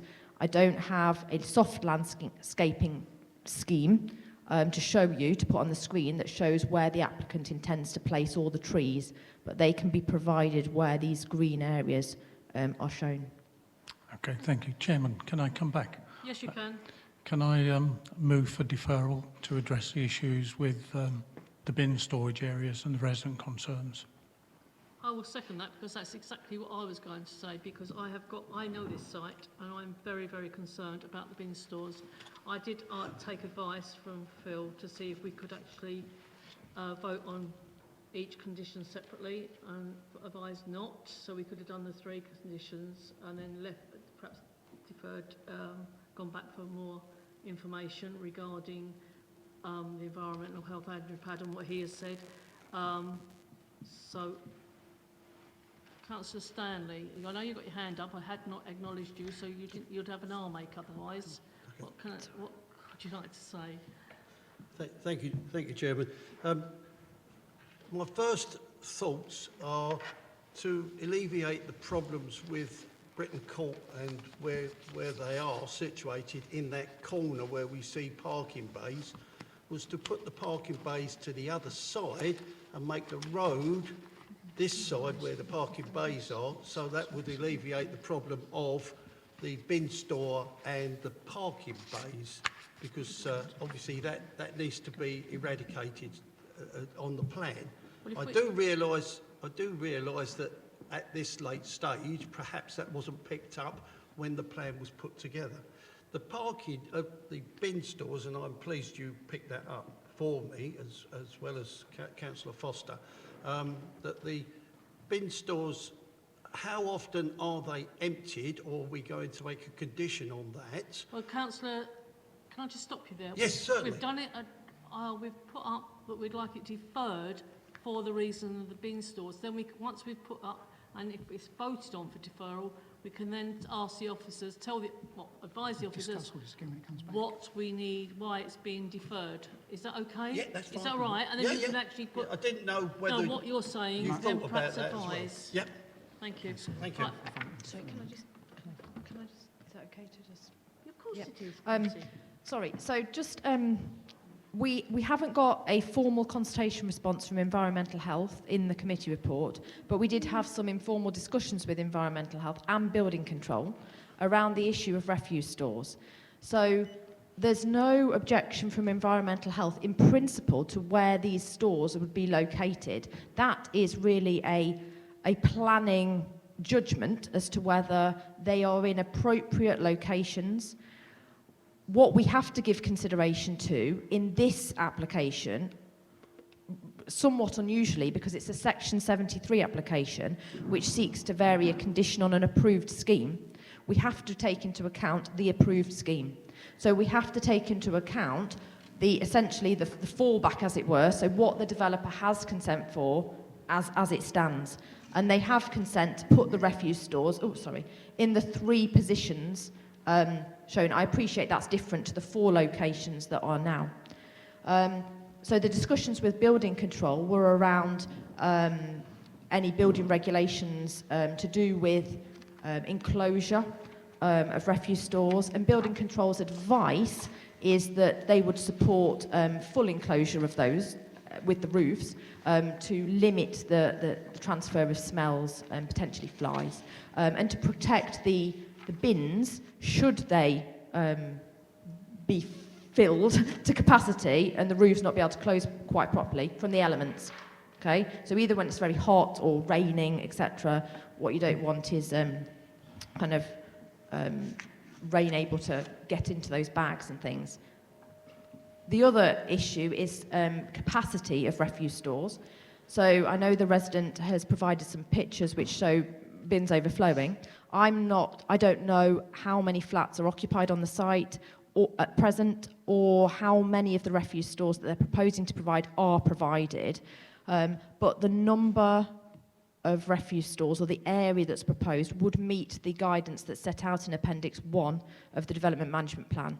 So that looks to calculate how big the bin stores need to be, based on the number of flats and the size of flats proposed. And this number of refuse stores would meet that requirement. I think also I might add that in the course of the application, given the concerns, I did raise the issue of the bin store locations, notwithstanding sort of my own professional view that the locations are acceptable. So I raised the residents' concerns with the applicant's agent and left them with that to take away, and they came back and told me that this was the scheme, and that there was no change going to be made to those stores. Having said that, more recently, very recently, they did suggest that one of them, although I didn't see a plan, could potentially be split and moved slightly, but I never saw a plan, that was, I think, in response to my saying that they would all be required to be enclosed with roofs. So I think if an application is deferred, I think we just need to understand what members want officers to go back again to the developer to seek to address. Right, what I was going to say, Katie, that we've got a deferment on, I've seconded it.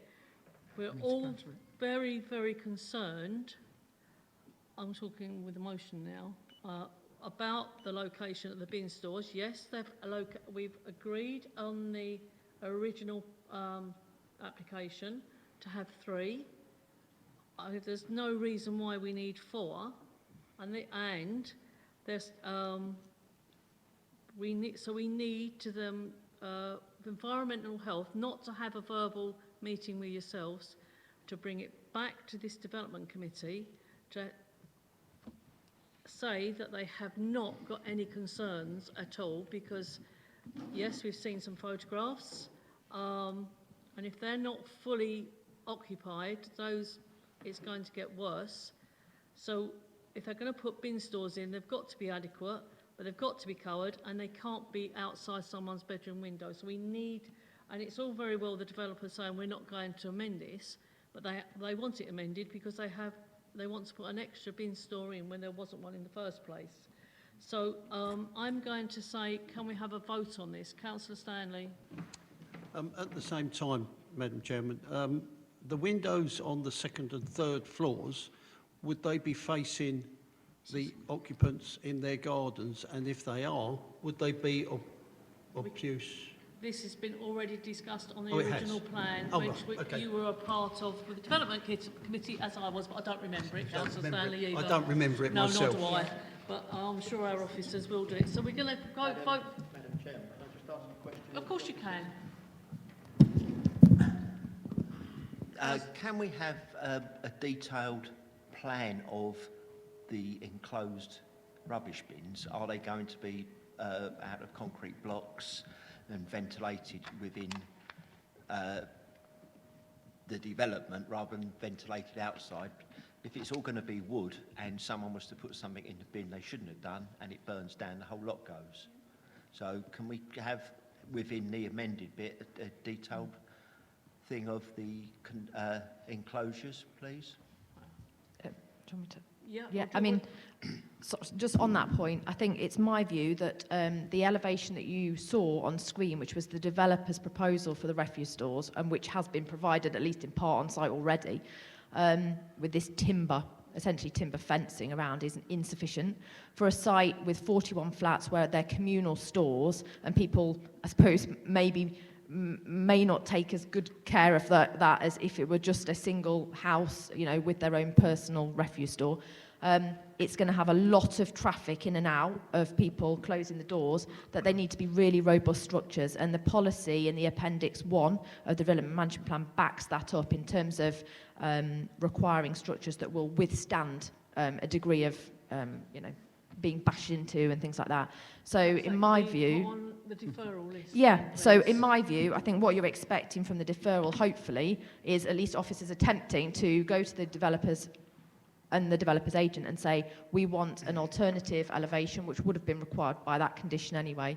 And I'm thinking that it should be formed in brick or something of that nature. The Appendix 1 to the Development Management Plan seeks to have refuse stores in keeping with the actual build form that's being provided on the site. And there's no timber cladding to any of the buildings that are, you know, either Block A or Block B. So what you might look for is something rendered or something like that. But I think we expect something better than that. And we're expecting a roof structure. And like I said before, we're expecting it to be ventilated, so we get air circulation, but for that to be really on the front elevation, so facing the car park. So we hoped then, if deferment is the way this goes, to come back to you with another alternative detail to that. Councillor Cripps. Yeah, I'd like to refer to condition number 15, which is where you basically ask them to come forward with a design with closed top, ventilated type thing. My point is that it starts by saying within 3 months of the date of this consent, and then it goes very soft by saying unless an alternative time frame has been agreed in writing with the local planning authority. I think that's far too soft a condition. It's an open check to take far too long to solve this problem because it's already a problem. It's featured on social media several times, bins overflowing and so on. And I'm a realist. The 3 months is tight because they've got to draw it, they've got to submit it to you, get your approval, they've got to procure materials, they've got to build it. It is a stiff ask, but given the people's discomfort at the moment, then I think it needs to be harsh on the developer, not giving him an open check to take 6 months to do it. Thank you. Yep. Yeah, quickly. Just sorry. quickly, Can't have two I sorry, appreciate... Can I stop? Sorry. Can't have two conversations. Sorry, can I just have one and then come back? Thank you, Katie. Thank you. I see your point. And it's quite difficult to word conditions like this when the development has commenced, because ordinarily most of these conditions would be worded prior to commencement of, you know, or prior to occupation of. The difficulty here, would be prior to occupation of. We have occupations at the site. So if we worded it prior to occupation of, they had been breached immediately, and it just wouldn't be it'd be a bit nonsensical to word a condition like that. But I did sort of take time over this and consider whether this was reasonable or not. I appreciate your point, and maybe if members were minded to go with the recommendation, it could be that you would suggest a formal amendment to this, so that you would remove that leniency of unless alternative time frame is submitted and agreed. Obviously, officers wouldn't agree to a time frame that's, you know, taking that to the extreme. We appreciate this is a problem for the residents that needs to be solved soon. But I think at the moment what's on the table is potentially not approval subject to an amended condition. Right. Thank you, Katie. Just one, and then I'm going to close it because we've got a motion on the table. We've had it seconded for deferral, and I'd like to have a vote on that. Councillor Foster. You can't. I can't hear you. You've drooped. Can you hear me now? Right. I would just add, my motion to defer wasn't just about the structure. It's about the location as well. Yeah. They're very close to neighbours, but within that development, there are spaces that could be closer to the people who are in the development. So I think that needs to be looked at as well. Right. Okay. Right, members. We've got a motion on the table for deferment with the points that have been discussed and hopefully all noted by our officers. Can I have a vote for approval for deferment, please? That is unanimous. No, there's one. Oh, sorry. Can I do it again? Sorry. Councillor Williams? You haven't voted, sorry. Any objections for no? You're doing a no. Right, so that is 11-1? Yeah. So it's 11-4 deferment, 1 against. Thank you. Right, it's 9:15, members. We've got a vote to extend this if it goes on past 10 o'clock. And we have to vote on this at this time. We've got one more. Can I just ask that we take a vote that you're happy to see this item 9 to the end, please? Can I have... Of course you can. We're right from now, because we're on the next one. It's 9:15, 9:20. We will now have a 5-minute comfort break. I believe they're outside the doors in the foyer. We should do the vote for the extension. Oh, sorry, members, can I have a vote for the extension? We all want the vote for the extension. Right, yeah, thank you. That's agreed. Thank you very much.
Well done for remembering about the extension. Do you always do it at 9:15? Well, Around? Yeah, right. Yeah, so you meant to do it shortly before 9:30. All right. So Yeah. it seemed the right place. Hopefully it to won't do be 45 minutes. Like, it's probably the easiest one now, isn't it? So, Yeah, because it's only here because of being known. family member, yeah. I'm so tired. I thought you'd liked it. No. I wish I could.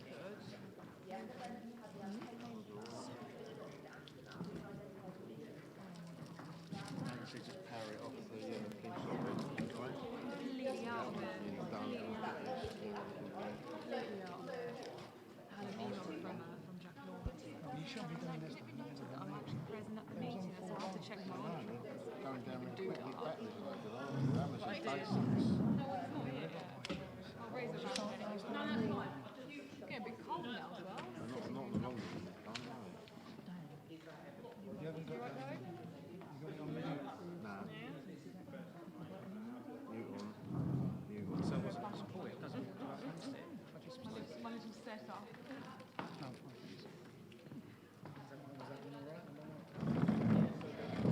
So far as well.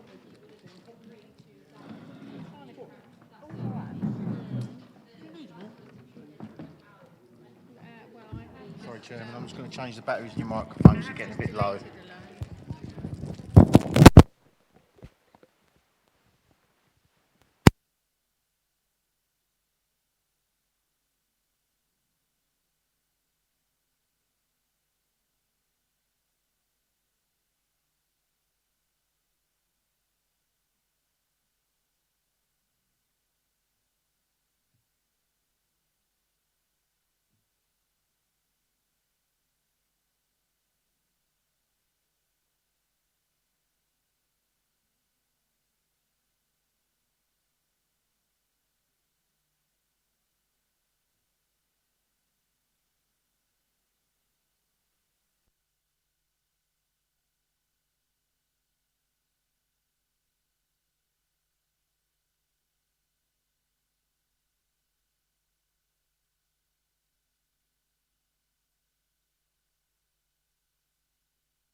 before we Who realised will it be was... back missing?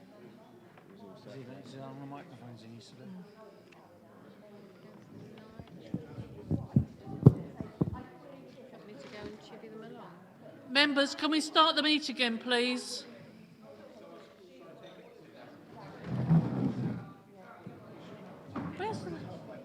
Where's the women? In the toilet. Oh, chatting most probably. Oh, is there not many? Is there not many? Is there not many? Is that right? Oh, I don't know. Right.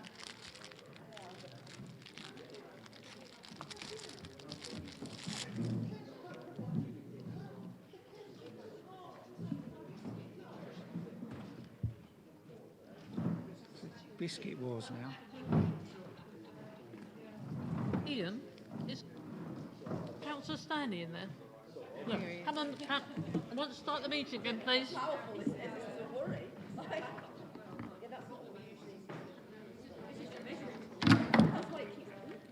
Really?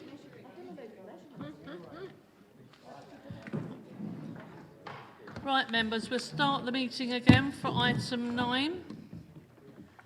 It's the land 22/006264, land adjacent to 17 Bracknell Dell, Rayleigh. And I believe it is Claire Buckley that's going to do the report. Thank you, Claire. Chairman, this application is for the erection of a detached 3-bed bungalow with associated parking and amenity space. Access would be from the road Brackendell, which is located just here. This application is reported to the committee because the applicants are related to a member of staff. As you can see from the location plan, the site is located to the rear of dwellings along Ball Lane and to the end of Brackendell. Oh, sorry. Apologies. As you can see from the location plan, the site is located to the rear of dwellings along Ball Lane and to the end of Brackendell and is currently the residential garden to number 125 Ball Lane. So just located here. So this is the site. As you can see, this is Ball Lane coming along here, Louise Road here, and you can see the properties here are Ball Lane. So this is actually the garden area to this property here, and we've got some dwellings located in Brackendell here, which is a cul-de-sac. The existing site, so I'll show you the existing site. I appreciate it's a bit faint, but this is the existing site area. It's a residential garden with summer house, workshop, greenhouse and shed. It has an existing pedestrian entrance onto Brackendell, which is located around about here. So there's no vehicular access at the moment, just pedestrian access at the end of that road. And this is the proposed plan. So the proposal would demolish the buildings that were originally within the rear garden area, and it would replace it with a bungalow in a central area of the site. There would be a new vehicular crossover onto Brackendell and driveway into the site with parking area here and then garden area sort of wrapped around like in this kind of position here. And this plan shows the design of the bungalow proposed. So it would be a simple design with a pitched roof and gable ends. Materials proposed would include red and buff brick, off-white render, and red-brown interlocking roof tiles.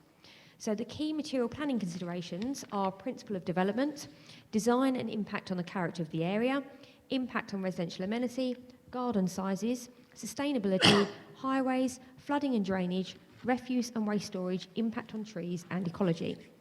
So with regards to the principle of development, it should be noted that outline planning permission for a bungalow at this site was granted permission in 2021.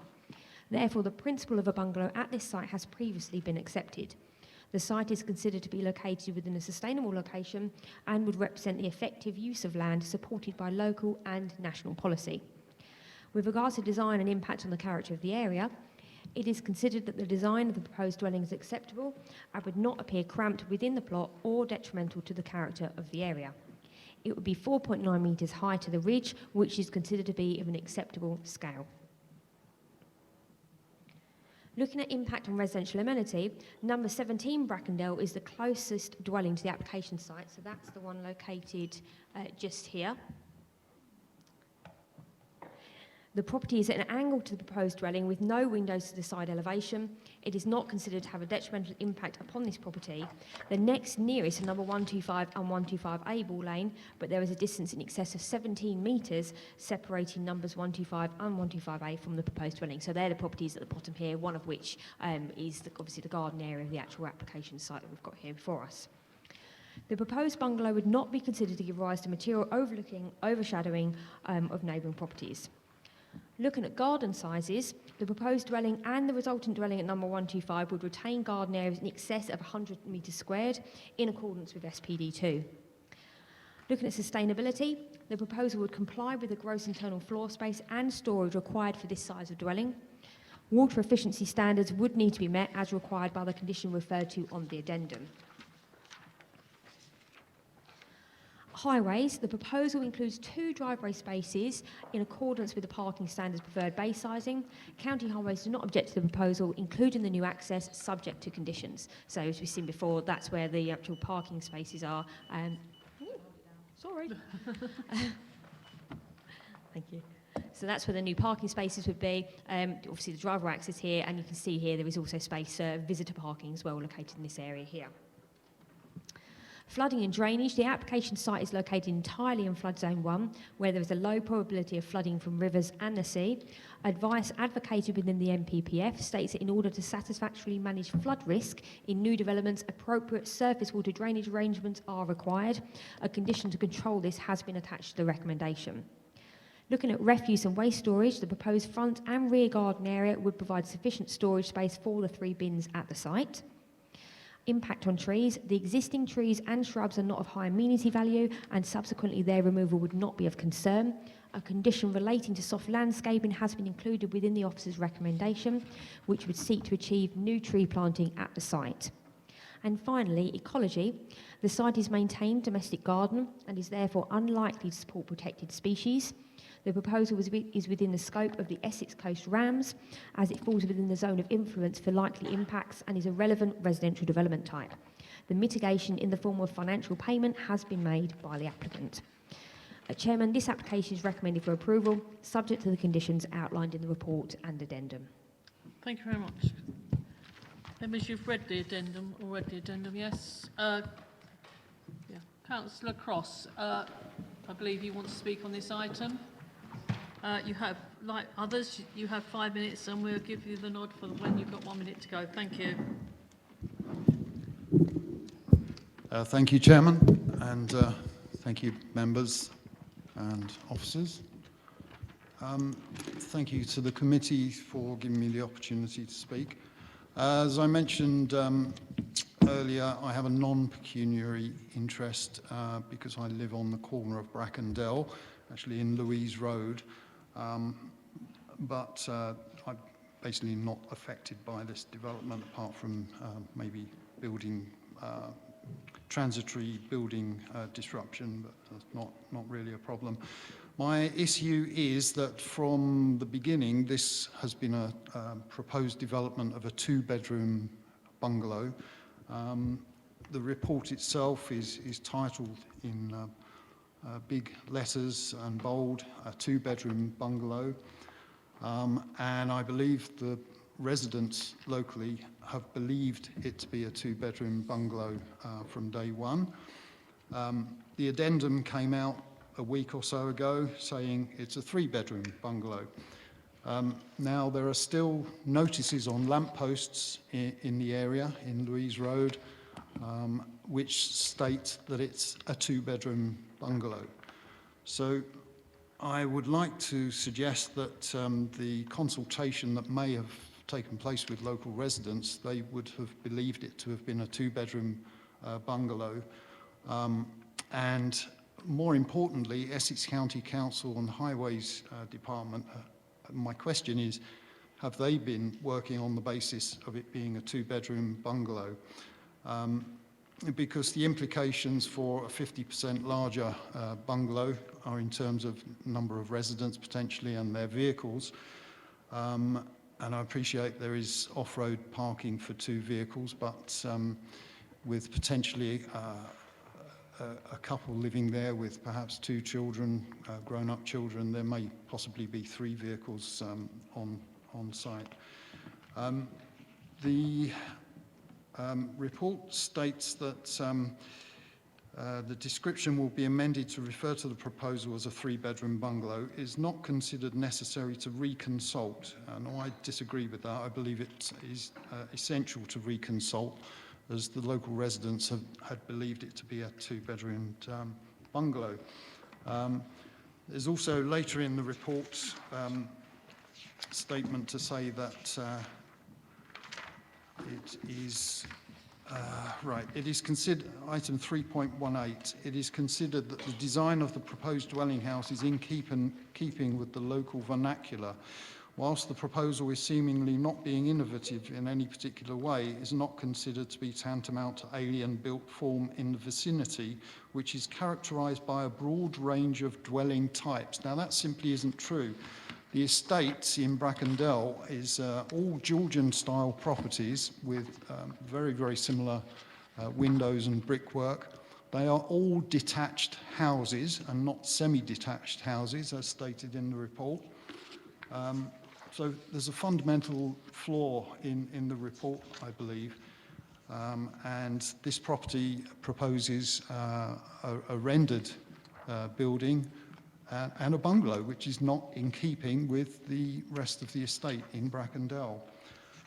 So I would like to propose, or like to suggest that the committee proposes a deferment on the basis that Essex County Council need to be queried as to whether they believed it to be a 2-bedroom bungalow or a 3-bedroom bungalow. You've got 1 minute to go, sir. Has an adequate consultation period been given to residents on the basis of it being a 3-bedroom bungalow and not a 2-bedroom bungalow as they originally thought it would be? Thank you for your time. Thank you very much, Councillor Cross. Councillor Newport? Thank you very much. Members, have any members would like to discuss this, please? Councillor Cripps. Just a small one. Yep. Condition 6, provision of landscaping, includes a statement with indications of any to be retained, that is the existing trees, shrubs and so on. Later in the report, under paragraph 342... Sorry, what pages are we on, please? Oh, sorry about that. 912. 912.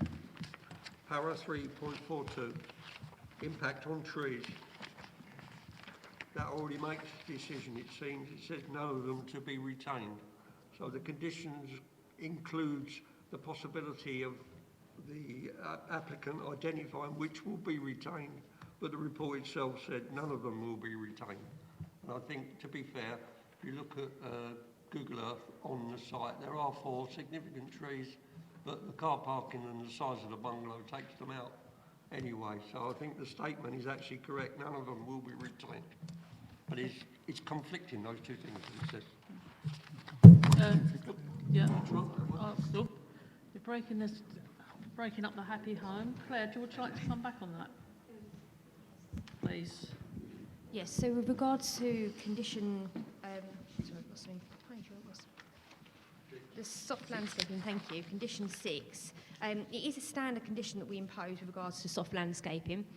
However, I appreciate at 3.42 it does make reference to the fact that there's the suggestion that no tree shrubs will be retained, but I think it's really acknowledging the fact that any that are to be removed would not be of any real value. So it's not necessarily agreeing that they are definitely to be removed. It's basically sort of saying that if any are to be removed, we're not overly concerned because they don't have any great amenity value, and we will ensure that we try to get a decent soft landscaping scheme on the site by virtue of that condition 6 for any that are removed. You can put your hand down once I've noted you. You're not at school, I'm sorry. Councillor FD. Just a quick question, Claire. The plans, have they changed, been on the portal, they changed so people could have looked at them as a 2-bedroom or 3-bedroom? No, so I suppose just to clarify on that particular point that was raised, it was only the proposal description that was inaccurate. The actual plans themselves haven't changed, and they still showed and still do now a 3-bed dwelling, and the design and access statement refers to a 3-bed dwelling as well within that. Thank you. Councillor Stanley. Thank you, Chairman. With relevance to number 17 and their driveway, obviously that needs to be cleared at all times from any building traffic or anybody working on that site. Where would they have an area where they would put vehicles on the site rather than in the road? I think that should be a condition, that no traffic should be left in the road as for parking or anything like that, as we've got a disabled party using that. I'm pretty much, I'm concerned about the parking, as is a 3-bed.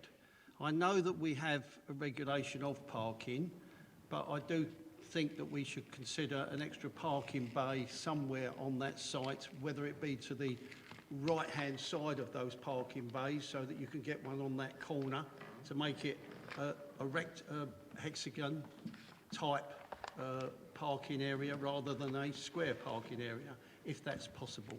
Thank you. Claire, would you like to respond, please? Yes, so in Thank you. relation to the actual storage of materials and vehicles on site, which is a condition that we commonly get from county highways as a recommendation on the sites, it's more a condition that we consider that is reasonable and meets the tests to be applied on much larger development sites. Sites such as this, people will generally be able to provide their own. I mean, it's quite a reasonable sized plot for this kind of scale of development, so there should be sufficient space off of the road to enable operatives' vehicles to be parked and materials to be stored as well, without the necessity for a condition. So that's why in this instance officers have considered, we didn't think it was necessary to impose that condition in this particular case. With regards to, should I just come back on the parking and then... No, I was just going to mention that it does say about contacting the police to take any lawful action to remove vehicles off the road. I think a condition, because... Where are you looking at, Councillor Stanley, so the rest of us can actually see what you're doing? Thank you. Gosh, you're asking me now. There is a mention in using the police to remove vehicles from that area. I've read it. I haven't got it at the moment. I've moved on from that. But I did read, if the officer knows what they've written, there is something about the police, as it's not it's to do with highways. Page 9.14. Good, thank you very much. I'd like to make that as a condition, that not to, even though I know it's a highway thing, but we have a disabled person there that is not always going to call the police and say, can you move that vehicle, that sort of thing. I don't see as though that's an obstacle at all. I think that's what we can do, I think just to help the situation. If members had particular concern with regards to that, I think we could suggest a recommended condition along the lines of what County Highways have actually put on that same page, 9.14. They put a condition 6 about areas within the Kirklees site for the purpose of the reception and storage of building materials, but we can also say and parking of operatives' vehicles as well. So that's we can incorporate within that condition that they've recommended on page 9.14. I'll leave that to your discretion. Thank you. Councillor Foster. The parking. Oh, sorry.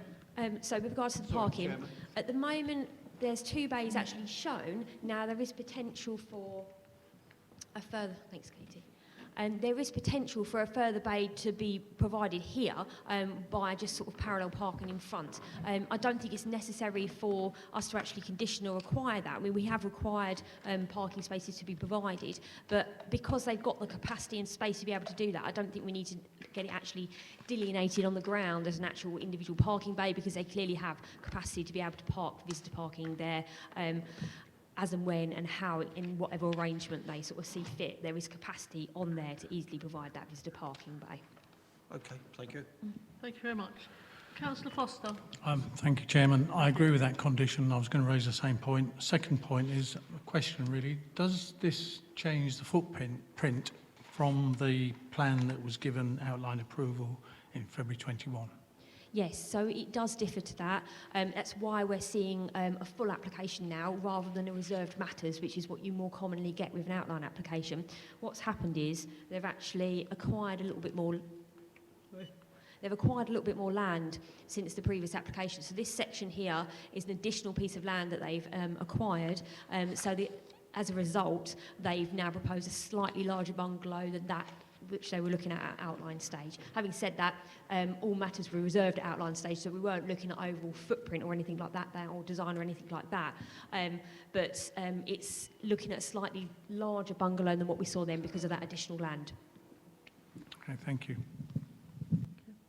Any other members? No. Members, we have a motion on the table to approve. Have I got a seconder for that? To make reference to that condition when you are sort of making reference to the approval, if that's all right, that additional condition that members wanted, if that's what they want, so that they're voting on that as well. Yeah. So we've got for approval with the condition. We've got a seconder done, Councillor FD. Would you like to have the condition re-said to yourself? So you've got, or have you got it written down? I can read out this will be, so it would be something along these lines. I'll probably phrase it a little bit better, to be honest. Areas within the curtilage of the site for the purpose of the reception and storage of building materials and the siting of operatives' vehicles shall be identified, shall be submitted to and agreed in writing with the local planning authority clear of the highway. Yep, I've got nods of approval. Right, members, can I have a show of hands for approval of this application, please?